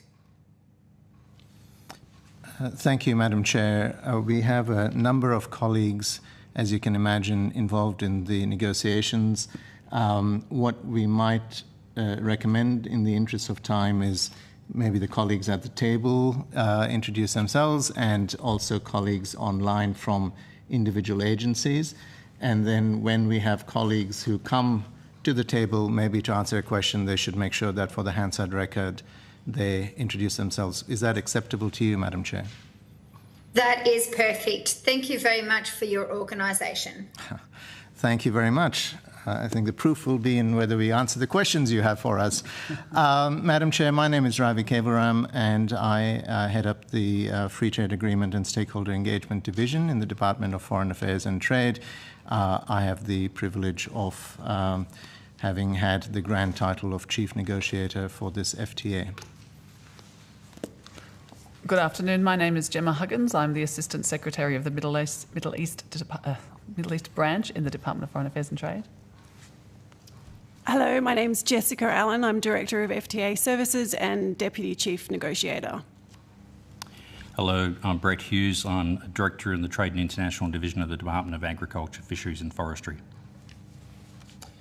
I believe we have colleagues from ABF online. Yes, good afternoon, everyone. Hello, Madam Chair. Kimberly Clydesdale, Assistant Secretary for Customs and Trade Policy Branch within the ABF. And I'm Cody Wilson, Acting Director, Trade and Tariff Policy, also within the ABF. Madam Chair, then, as I mentioned, I have a range of colleagues from across DFAT, particularly in the room, and we will introduce as we speak, if that's all right. Thank you. We've got a few more words to read before we get to your opening statement. Although the committee does not require you to give evidence under oath, this hearing is a legal proceeding of the Parliament and therefore has the same standings as the proceedings of respective houses. The giving of false or misleading evidence is a serious matter and may be regarded as contempt of Parliament. The evidence given today will be recorded by Hansard and attracts parliamentary privilege. It is the responsibility of witnesses to accurately record any questions on notice that are taken. Now I'd like to invite you to make an opening statement before we proceed to members' questions. Thank you very much, Chair, and thank you to the members of the committee as well for this opportunity to provide a brief opening statement to you on the Australia-UAE Comprehensive Economic Partnership Agreement and the agreement between Australia and the United Arab Emirates on the promotion and protection of investments. On 6 November 2024, these two agreements and side letters were signed by His Excellency Senator Don Farrell, Minister for Trade and Tourism, and His Excellency Dr. Thani bin Ahmed Al Saudi, UAE Minister of State for Foreign Trade. We refer to those two agreements that I listed, the 5 binding side letters that were also signed, along with the 5 non-binding investment MOUs, as the CEPA package or the CEPA package. And the intention is that this package be considered as a whole and examined by you as a whole. And when we talk about CEPA, we include this grouping of collective outcomes and obligations. I'd like to highlight for you some of the key benefits for Australia from the CEPA package. First, it is our first free trade agreement in the Middle East region and is one of the most liberalised trade agreements the UAE has signed. When fully implemented, it will remove tariffs on 99% of Australia's exports to the UAE by value, giving Australian exporters to the UAE a significant edge over other international competitors. And I think you heard in some of the evidence or testimony provided earlier this afternoon, about the need to maintain a competitive position with our competing trading partners. The resulting tariff savings of the agreement to Australian exporters will be in the vicinity of $135 million in the first year, rising to $160 million when the agreement is fully implemented. Australian farmers and food and beverage producers will gain from preferential access to the UAE's growing market for premium food and agricultural produce. The Australian resources industry will gain a competitive advantage from elimination of tariffs on minerals, including alumina, Australia's largest export to the UAE. CEPA unlocks new opportunities and provides greater certainty for Australian service providers exporting to the UAE, including in sectors such as education, professional services, and financial services, and makes it easier for certain skilled professionals to work temporarily in the UAE. It offers services businesses the assurance of high-quality rules to address what's called behind-the-border barriers to services trade, and includes digital trade rules that will benefit Australian businesses, workers, and consumers. Investment is a major focus of the CEPA package, particularly as UAE sovereign wealth funds collectively manage over $1 trillion in assets, 4 of those sovereign wealth funds are, in fact, ranked in the world's top 15 in terms of size sovereign wealth funds.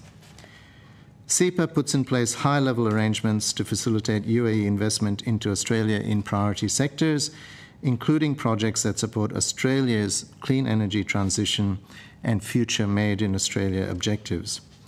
This includes, through a Council on Investment, making it easier to understand opportunities and navigate Australia's foreign investment framework. As well, through the provisions of the 5 associated non-binding investment MOUs on green and renewable energy, data centres and artificial intelligence projects, food and agriculture, minerals, and infrastructure development. Collectively, this agreement, this set of agreements, this package, and these MOUs send an important signal to UAE businesses and sovereign wealth funds about the value both countries attach to increasing two-way investment. That is why also investment protections for Australian businesses and non-discrimination provisions are included in the investment agreement for Australian investment into the UAE. CEPA contains very important First Nations outcomes. It is Australia's first FTA to include a chapter covering First Nations trade and investment with valuable outcomes for First Nations businesses. CEPA also includes a standalone chapter acknowledging the importance of a gender balance and women's economic empowerment, as well as a chapter on the environment and the transition to net zero. We have just heard, of course, a range of evidence, and we have seen submissions from a number of stakeholders with respect to labour issues in the UAE. This is an important policy area in which we engage closely with these stakeholders and also with the UAE in the negotiations. We negotiated a dedicated chapter covering trade and labour that includes outcomes the UAE has not previously committed to in any of its previous FTAs. In addition to promoting compliance with International Labour Organization standards and enforcement of labour laws, it establishes a dialogue on labour to advance labour rights, including through engaging with stakeholders, and it promotes cooperation on labour matters. CEPA also includes a commitment that both countries will continue to improve their level of animal welfare protection. Other provisions and chapters of CEPA cover a range of important areas for Australia, with provisions on digital trade, intellectual property, government procurement, micro, small and medium-sized enterprises, transparency, anti-corruption and economic cooperation. In summary, CEPA is a comprehensive and modern FTA which delivers benefits across multiple sectors of the Australian economy and society. It is important, I believe, to highlight that in negotiating CEPA, we went through a comprehensive process of two-way stakeholder consultation and engagement that included formal submissions, briefings, and ad hoc engagement. In addition to government agencies and states and territories, DFAT identified and worked with close to 100 different stakeholder organizations across business and the community during the negotiation process. The views of stakeholders were highly valued and helped negotiators pursue the best deal we could in Australia's interests. And the NIA contains the list of the organizations and individuals that were consulted as part of the process.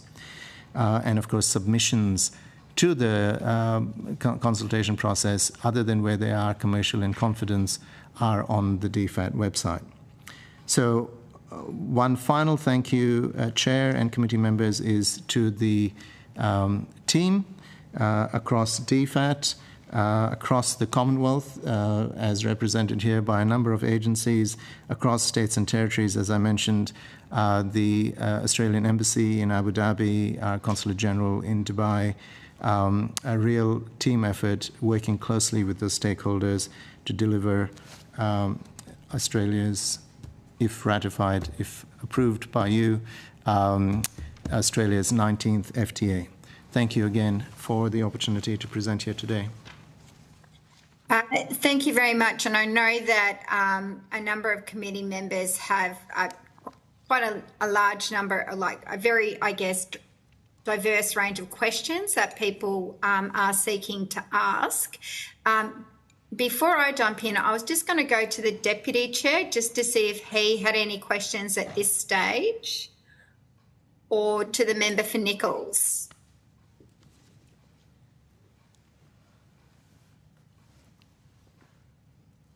Okay, we might jump first to the member for Spence.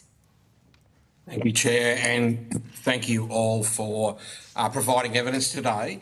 I am interested to hear our previous witnesses that we before us spoke about the exclusion of the disputes process relating to the Labor Human Rights chapter. Can you just talk us through why that position was reached? Certainly. First of all, let me just begin by noting that it is crystal clear in the agreement which chapters or provisions are subject to dispute settlement and are not, and that is a deliberate treaty drafting to make sure that it is very clear what is subject to dispute settlement or not.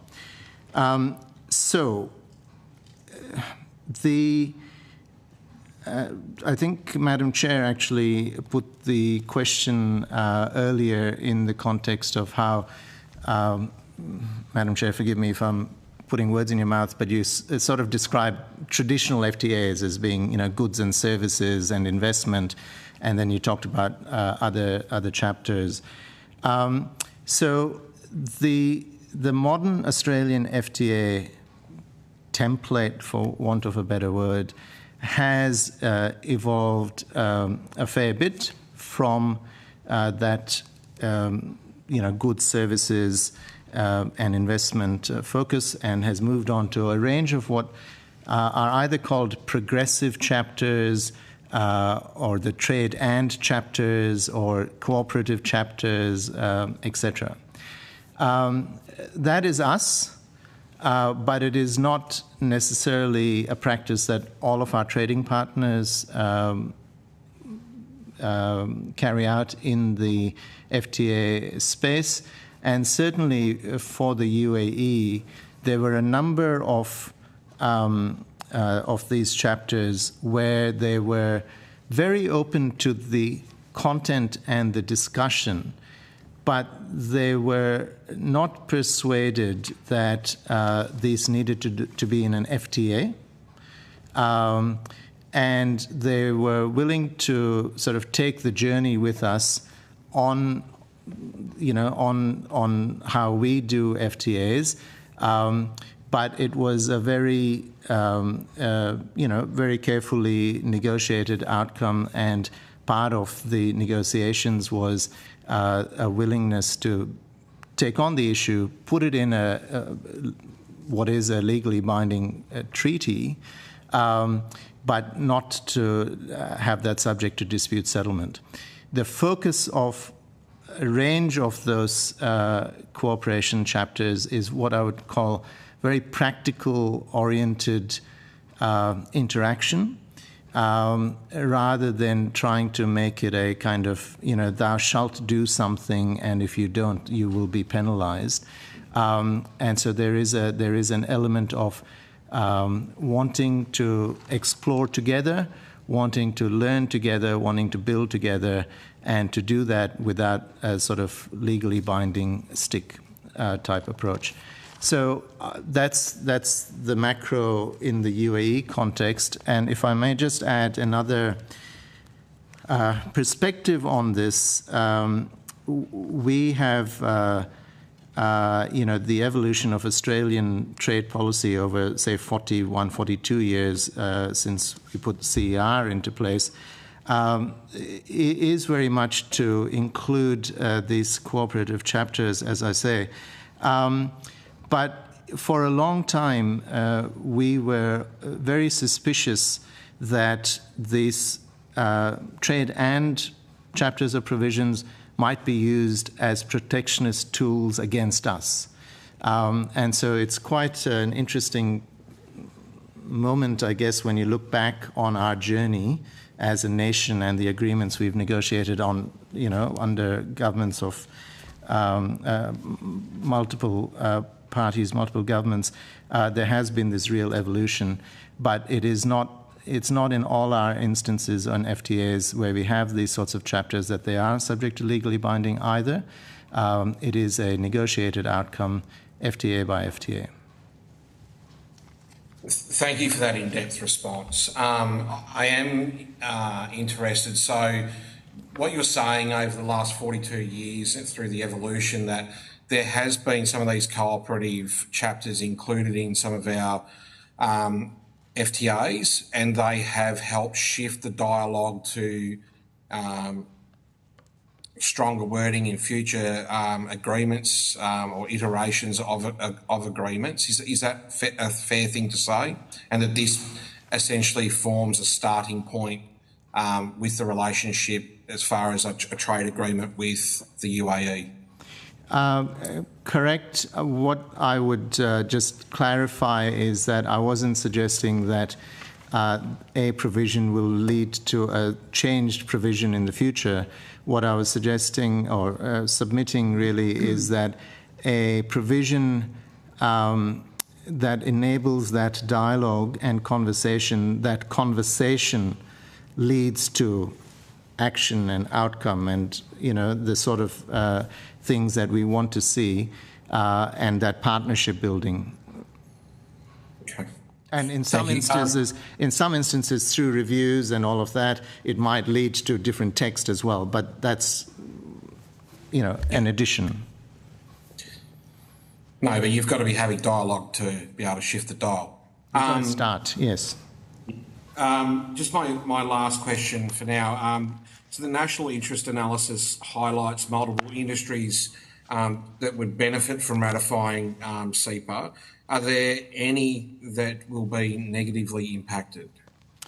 Thank you for that question. Look, and I think Australian Industry Group actually put this very well. And, as a public servant, I can't use the same phrase, but given she did, I'll borrow from her. I think she said there's prizes for everyone. The nature of this economic relationship with the UAE is such that it is exceedingly complementary. And so the sorts of things that we produce or manufacture, grow, etc., are not necessarily ones that we're going to be in sort of head-to-head competition with. So what we have been able to ascertain is that there isn't that sort of kind of direct negative impact. I think the question is really how do we make sure that the opportunity is spread across the Australian community, and that's where the inclusive chapters, the cooperation chapters we were just talking about earlier, that's where they fit in, because that's where we have the real focus on First Nations, for example. That's where we have the focus on SMEs. That's where we have the focus on women's economic empowerment. So this agreement, probably fairly uniquely, given the economic profile, is one where we can focus on that question rather than sort of having anyone identify as sort of losing from the agreement. Fantastic. Thank you, Chair, and thank you for your responses.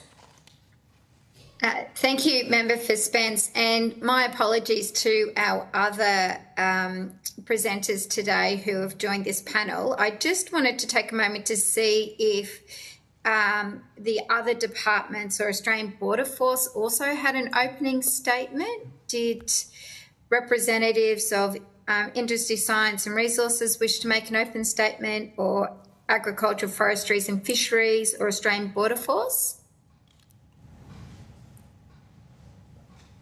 Thank you, Madam Chair. Nothing further from the Australian Border Force at this stage. Yeah. Thank you, Madam Chair. Okay. Nothing from Department of Agriculture. Yeah. Yeah, and great and excellent. Sorry, I just wanted to clarify that before proceeding. We've now got some questions from Senator Canavan, who has joined us. Senator, you've got the call.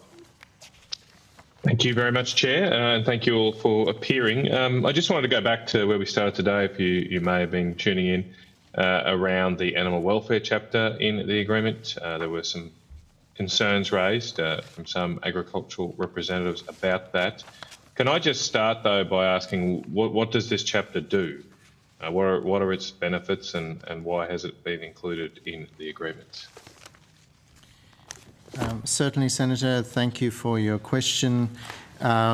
Just to note that the animal welfare provisions, as such, it's not a chapter. It's a Article 21.4 within what is the broader economic cooperation chapter, and that chapter covers a range of issues that may not be elsewhere covered in terms of cooperation. So that's one thing to say. The second thing to say is that this is not, it is not unique in terms of having a reference to animal welfare. Our FTA with the UK, for example, has animal welfare and antimicrobial resistance chapter. Third thing to say is that it is very simply at its heart a cooperation and enabling of dialogue provision. The text asks each party to endeavour to ensure that our own animal welfare laws and regulations and policies are implemented, and where there's scope to improve. It does not, just to say that again, it does not affect the right of each party to establish its own policies and priorities for the protection of animal welfare and to adopt or modify its laws, regulations, and policies. The operative heart of it, as I said, in the cooperation space is to strengthen and build on existing cooperation and information exchange in the field of animal welfare, including on issues relating to the treatment of farmed animals. And it is to also encourage, if parties wish, to work together in relevant international fora on areas of mutual interest. Some of from the testimony that I was able to hear before coming up here, I think there was a concern about not so much what is in this agreement, but what might happen in future agreements. I think that this is the point I was making, that this isn't a new concept for us to include in FTAs, and we would only ever include them to the extent that the provisions themselves in that agreement made sense. Some of the other comments I heard were also about awareness before and so on. This sort of came out, but just to note that of the consultation, in the consultation process, there were a number of Australians seeking for us to have something in the animal welfare space. And the one recommendation from industry that we are aware of in this space was that, and this was, I believe, from the Australian Live Exporters Council, was that CEPA should establish a mechanism for the UAE to raise any concerns with changes to Australian livestock regulations, and we got that outcome. So Article 21.4.3 says that at the request of either party, the parties shall meet to discuss any issue relating to animal welfare and any mutual cooperation. Thanks, Senator. Thank you. Thanks for that. Can I just ask, did the department, your department, or any other departments or the government consult with the RSPCA or the World Animal Protection about those provisions? I will just look up in the NIA, Senator, we have the list of those consulted. Sorry, you were asking about the RSPCA. So yes. Yep. And what was the other one? World Animal Protection. I don't have World Animal Protection on my list, or it's not included in the list in the NIA. RSPCA, I do. Okay. Thank you for that. There is on your website, on the DFAT website, there's a list of submissions received. One of those is from World Animal Protection, but you didn't follow them up with any consultation. Is that the difference? Thank you, Senator. Well spotted. I will check that. But if there is a submission, there is a submission. But I am. It's not. It's not like the consultation means that what consultation means actually talking to them or following up with them in some way. In some. Yeah. Okay. So we had evidence earlier that some of the agricultural groups weren't consulted about the animal welfare provisions, that it was a news and a shock to them when it came out. Was there any reason they weren't included in these discussions? So the nature of how we ran the consultations was we would have a number of sort of general briefings to everyone who'd sort of expressed interest in the UAE negotiations, either through submission or through direct contact. Our records have that on the 14th of June 2024, we briefed a number of groups on the animal welfare sort of possibilities and where that would head. And several livestock and agriculture groups attended or were invited, including National Farmers Federation, MLA, Dairy Australia. We're not aware of, in any specific we're not aware of flowing from that any organizations that were present expressing a view or seeking further consultation. Right. So you're saying that both the dairy industry and what was the other agricultural group? The meeting on 14 June included NFF, MLA, Dairy Australia and Australian Live Export Council. Oh, so ALEC as well. Yep, didn't miss that. But so you're saying at that meeting you raised the prospect of animal welfare being included in the UAE agreement. And the reason for that was because on our website you will have noted that there were submissions seeking the provisions. Okay, including the animal welfare provisions. Including animal welfare provisions, and so I don't have the list of submissions on me, but there was. So I do now. Thank you very much. We did get submissions from. I'm just trying to see who we got submissions from with respect to the actual issue of animal welfare. I imagine the RSPCA, definitely. And I think, did you mention the submission on World Animal Protection from World Animal Protection as well? Yeah. The submission. Yeah. and so they were also of the view that there should be animal welfare provisions. So this was very much on, I guess, on the radar, if I can put it that way, and given the fact that it was also in a previous FTA, it was.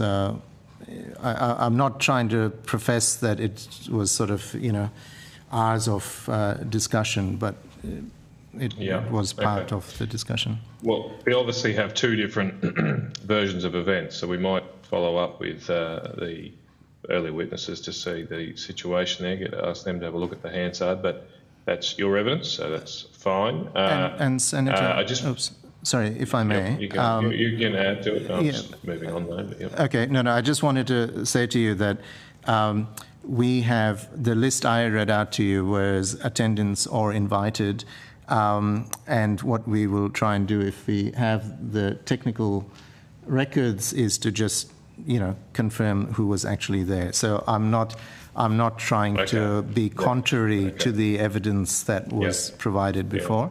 It was just that these were our records and recollections and the process that we ran. Okay. Well, if you could provide that on notice, that'd be great. Just finally on this topic, wanted to ask who initiated the idea to have these articles about animal welfare? Was it at the Australian representative's request?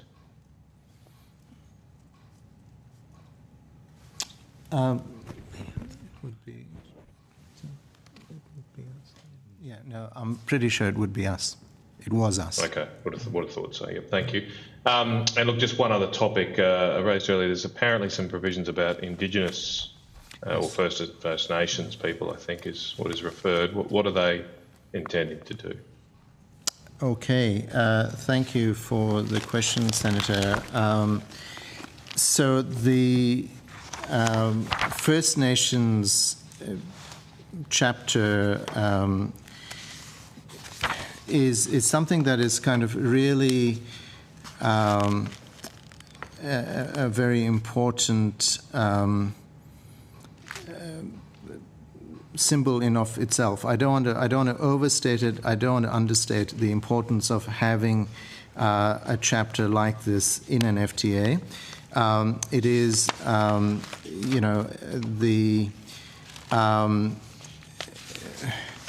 It is intended, again, it is meant to be very much of a cooperative nature. And what it is meant to do is to ensure that First Nations businesses and the opportunities for First Nation businesses are very much at the forefront of thinking about making sure that the inclusive nature of this FTA delivers on its promise. And so the idea is that we would look at how to make sure that First Nations businesses can benefit from the trade and investment outcomes achieved, which are for all Australian businesses. How do we share the experience to enhance the ability of First Nations people and businesses to participate and benefit from both parties' energy transition, how to develop links with First Nations people-owned businesses to make sure that they can fit into our supply chains, to facilitate cooperation between First Nations businesses on exporting or trying to enter into the UAE market. Are there First Nations peoples in the UAE, or are you only referring to Australian First Nations people? So it was a very interesting conversation that we had with the UAE when we were explaining, how it works in Australia, and of course, in the UAE, the First Nations people are the Emiratis. So there is, and they were. But they were very open to trying to, as I say, have these cooperative provisions to make sure that, our priorities with respect to First Nations inclusion in the overall Australian trade story, in the Australian prosperity story, is enabled. So they were very up for it, but it is aimed at making sure that Australian First Nations people are able to tap into the benefits of this agreement. I just wanted to finish with kind of a statement, but you can respond. I suppose my concern here is when you start putting animal welfare, you mentioned this before, some energy transition points, now First Nations issues. I worry that trade agreements seem to be getting a little bloated when they really should just be about facilitating business. And people in business usually don't have a lot of time for this stuff because good business people are just worried about getting the products on time and serving their customers. And yes, normally that does help people like First Nations people if businesses are good, but it's not normally their number one priority.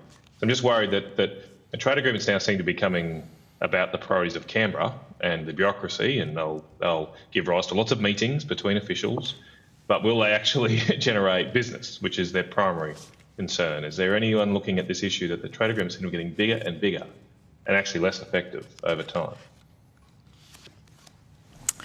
Senator, I'll take that as a comment and a question, if I may. And I think this comes back to some of the discussion that was being had earlier with respect to the trade and chapters. I think that the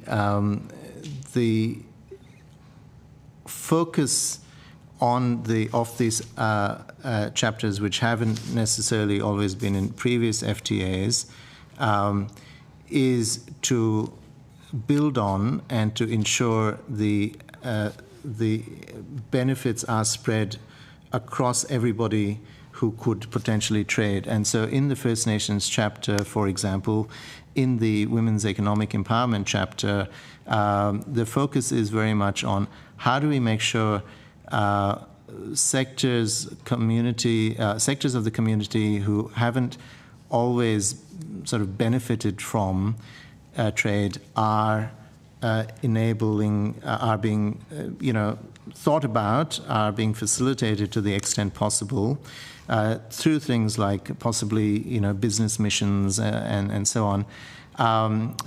But the heart of this deal remains the fact that 99% of Australian products, when the agreement is fully in force by value, will be duty-free. The fact that I think it's 120 service sectors and subsectors will be subject to disciplines into the UAE. The fact that government procurement opportunities are opened up to Australian businesses, etc. So there is no denying the trade and investment focus of the agreement. As I said, these additional chapters are designed to try and make sure that everybody across the Australian community can tap into that. Thanks, Senator. Sorry, thank you, and thank you, Chair.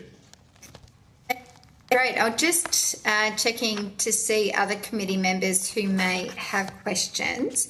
I've got a couple whilst we clarify that. Just picking up on that line of questioning, just the new chapters that have come into the agreement that do specifically relate to women's empowerment, labour rights, environmental standards and First Nations.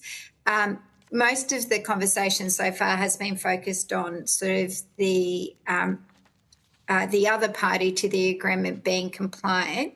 Can I just check and clarify what's being proposed? Are we in Australia compliant with what's being proposed, or would there need to be further amendments to existing laws, legislation and policies to satisfy what's being proposed in this agreement?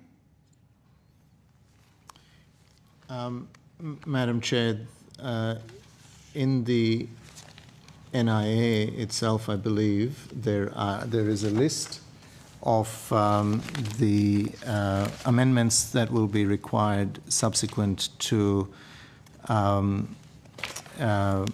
should this committee recommend ratification and should the government wish to proceed. And that includes, for example, the relevant customs legislation to make sure that we list the tariff lines and so on. Sorry, I'll clarify that. Like, that's granted that, a more traditional free trade agreement where there's a number of enabling legislation that's required around tariffs. I was more referring to the modern parts that have come into this. So the labour rights chapter, for example, are we as a country compliant with what we've proposed in the labour rights chapter? Across the board, Madam Chair, yes. Everything that we have proposed, other than the things that need specific changes, are things we comply with. And so therefore, any concerns that business may have that this would increase their compliance or costs is null and void because they already have to meet this standard. Correct, Madam Chair. There is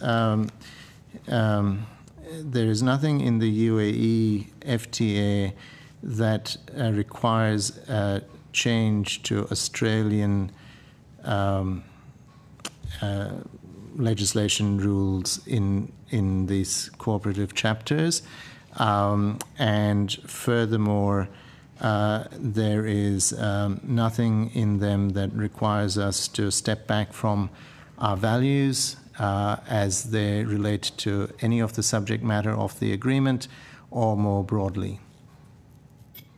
If this agreement didn't have these chapters, or if this agreement didn't proceed, how does our nation have this dialogue with the UAE? Like, how do we currently have this dialogue, whether it be in relation to human rights, labour rights, women's economic empowerment, First Nations, or environmental standards? How is this improving our opportunity to have that dialogue? Madam Chair, I might ask my colleague, Ms. Huggins, to just briefly outline some of the things that we do currently, even outside of an FTA, but then I will come back to how, in my view, the FTA really turbocharges the opportunities that we have for that sort of engagement. Thank you, Madam Chair. I would say that on all those issues you've mentioned, we've had an ongoing dialogue with the UAE on. We do it bilaterally, either through our ambassador in Abu Dhabi. We do it here in Canberra. We also do it in multilateral institutions. Some of the things that we engage on are around labour rights, human rights, women's rights. I would like to acknowledge, actually, in this hearing, the improvements the UAE has made in some of these sectors as well. In human rights, we have observed improvement and change across a number of areas, including women's economic empowerment, expanding personal freedoms. And when I say that, I mean things like progressive changes to laws on divorce, domestic violence, sexual harassment, suicide. These are the things that we continue to encourage the UAE on through those dialogues. We know that the UAE has established now a National Human Rights Institution in 2021, similar to our own sort of institutions around human rights, which we warmly welcomed and continue to seek updates on how that is functioning and what it does. On labour rights, we have had an ongoing dialogue around its recent efforts to strengthen labour rights, including around domestic and household workers. We talked to them about their employment law reforms, so things around preventing discrimination, bullying and sexual harassment in the workplace, And we also have a dialogue with them on efforts to dismantle the kafala system. We seek updates regularly on what they are doing. So, for example, they've made recent reforms to that, including making it illegal to confiscate a worker's passports. But we continue to engage them in all these on all these issues. Most recently, our ambassador to the UAE met with the Emirati Labour Minister to follow up on labour reforms. But I would say, Madam Chair, that this is a core part of our engagement with the UAE. And I think, adding to Mr Khurram's sort of comments earlier, it's through the process of the CEPA that we have, and it's been a couple of years, that it actually has lifted that engagement. So it's been a really useful process, and I think provided a lot of inroads to the UAE system for us. Thanks very much. Madam Chair, if I could then add further to Ms Huggins' comments, because I was listening very carefully, and of course we've considered very carefully the submissions and engagement. We've had a number of engagements with those who were present and presenting to you earlier. Look, the reality is this, right? The UAE is a sovereign nation. It's a proud nation. It is a modernizing and modern nation. It was made very clear to me that I should be very careful not to look like I was, providing any comments or commentary about the reforms that the UAE has made, etc., because the submissions have their own sources of information. So I don't want to get into the debate about where a particular standard is or isn't or whatever. As Ms Huggins mentioned, there have been a process of ongoing reforms. The reason that's driving some of this, of course, so it's not just 90% of the workforce, but I think it's something like 90% of the UAE population is non-Emirati. So the way that the UAE sees issues with respect to the labour force very different to the way that we see issues relating to the labour force. There is a process of reform underway, and the reason for that is, of course, the UAE has a desire to be a global trading hub. It has a desire to be acknowledged as being a leading source for labour supplying countries. It has regular dialogues with labour supplying countries. It is very conscious of, therefore, making sure that its economic progress is sufficiently, in keeping with its approach on all of these issues. And this FTA, like any of Australia's FTAs, protects Australia's ability to apply our values to international trade. As I was saying earlier, none of Australia's applicable trade or investment mechanisms on issues like eliminating modern slavery are changed as a result of this FTA, right? This FTA, like any FTA, is about increasing Australia's prosperity through trade and investment and the export growth that comes from having a market that, even if it's not widely protectionist now, to maintain our competitiveness with other markets, other competitors, we need to keep building on our existing relationship. But absolutely critically, this FTA does something unique for the UAE in establishing something like a dialogue on trade and labour.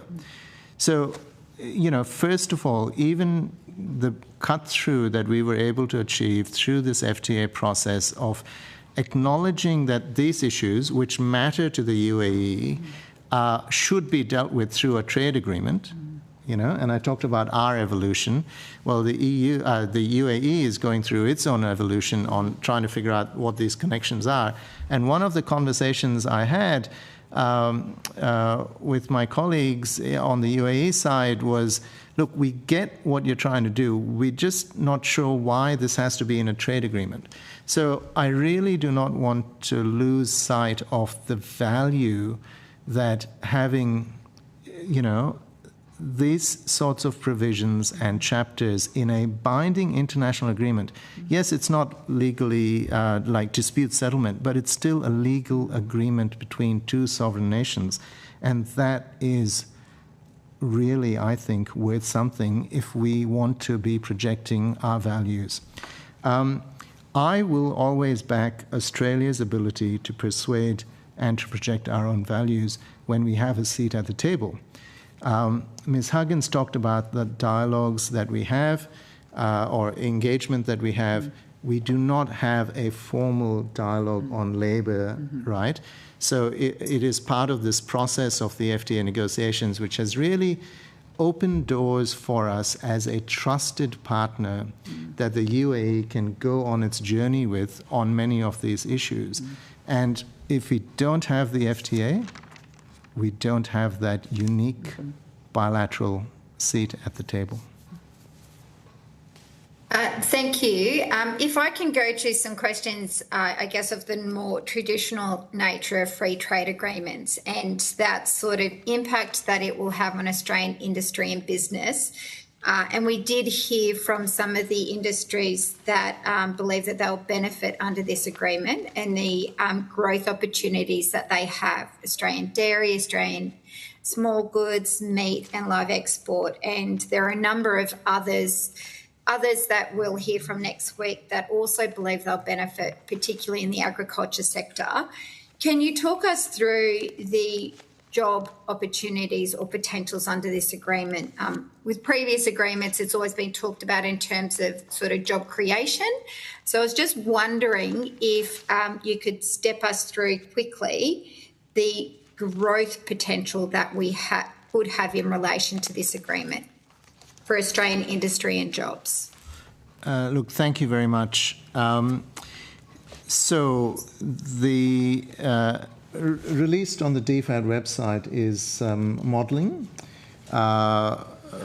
about what's seen as the goods export increases anticipated out of the FTA, and that is in the order of $678 million annually across those sectors that you mentioned, and as you said, some others who will be appearing before you next week. But the other thing to mention also, of course, is that it's a growth story, and the jobs in those industries, but it's also ensuring continued prosperity of those enterprises story. And what I mean by that is, as you heard in the evidence from I think some of the meat industry colleagues, was that there are we have competitor nations who are continuing their free trade journey as well. And so we need to make sure that we do not lose out even to that small tariff differential. And if you look at, for example, the outcome on wine, and I think that AIG was sort of talking about some of the culturally sensitive areas that may not see as much growth as you might expect in other sectors such as meat and dairy. But even there, for example, there are our major competitors into the market include from the Europeans. And we, with the tariff cut that we've got potentially through this FTA, we get a price advantage in that as well. And so, if you look across the sector, across the 99% by value of the goods that we currently export, I would say that there is opportunity and protection of opportunity across all of that. Now, that's goods. And what's harder to model, frankly, is the impact on services and the impact on issues like digital trade. And it's harder to model how much value the opening that we've achieved in the government procurement market will benefit. So I can't give you a job number, but I can say to you that Australian producers, Australian mining interests, Australian agricultural interests, Australian services interests, Australian universities, Australian professional services providers all stand to benefit from this agreement. And there is an enormous appetite, I'm not talking just food, but there is an enormous appetite for the Australian brand in the UAE. And what this FTA does is make sure that we can maintain price competitiveness, services regulatory discipline, and investment opportunities ahead of at least some of our competitors.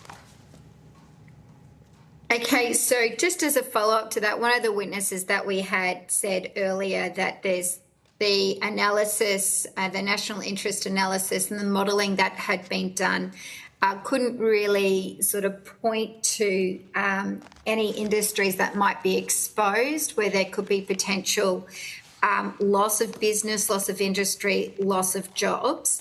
Has that analysis actually been done? And, I guess you might have already answered this earlier, actually, like, is there any negative impact on Australian industry and jobs? So in the national interest analysis, we actually look at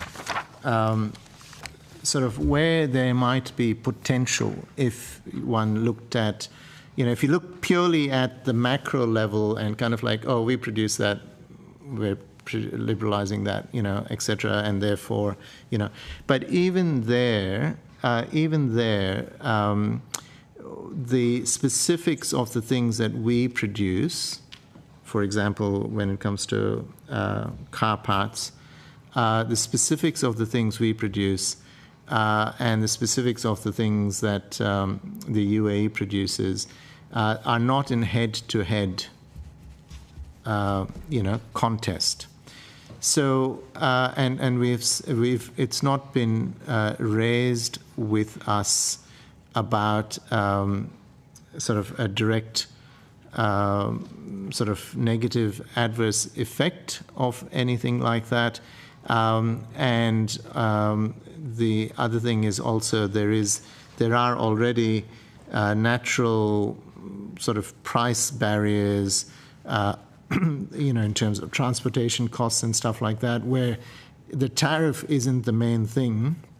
That might be why the UAE, if it produced something, might not be exporting to us. They have huge markets on their doorstep. The costs of transport and so on enable them to sort of supply those markets, etc. So I'm always concerned about absolutes, but I can say that we are certainly not aware of negative adverse impacts on specific Australian industries. Aware, or did the analysis and discovered there was no risk? Well, I mean, the analysis, the analysis is sort of more macro, and so I guess I'm just being careful to kind of say, no, never ever, there's not someone somewhere who might face a bit more competition etc. But in our process of consultation, in our examination of the macro level economy structures, in terms of the things we produce, the things they produce, I would say no.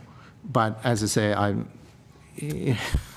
terrified someone will say, "Hang on, I produce, this and so on." But certainly we take great care in how we phase, in how we eliminate tariffs, etc., to make sure that any sort of adverse impacts that we might be aware of are definitely sort of worked through, including through thinking about whether there needs to be sort of adjustment or whatever. Okay, that looks like it brings us to the end of our questions today.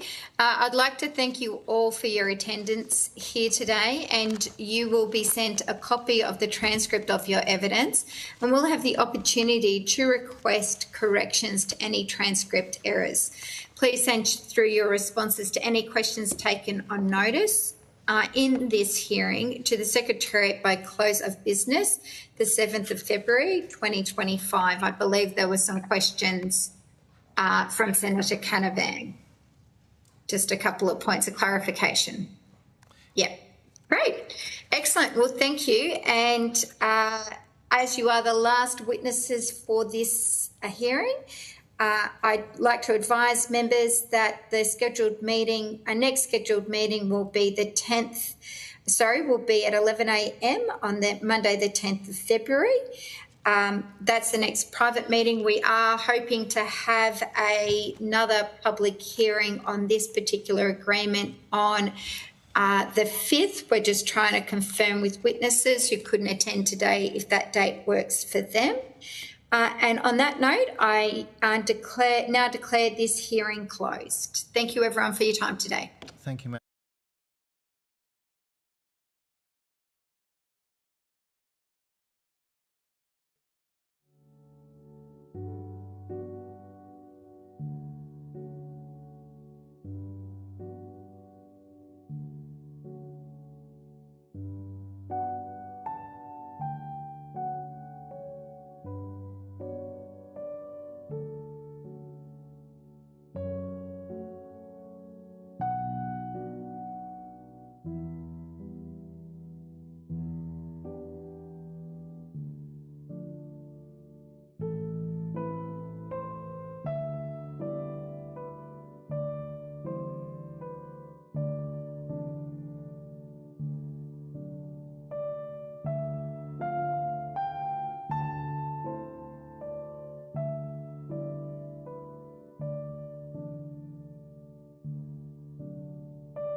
you.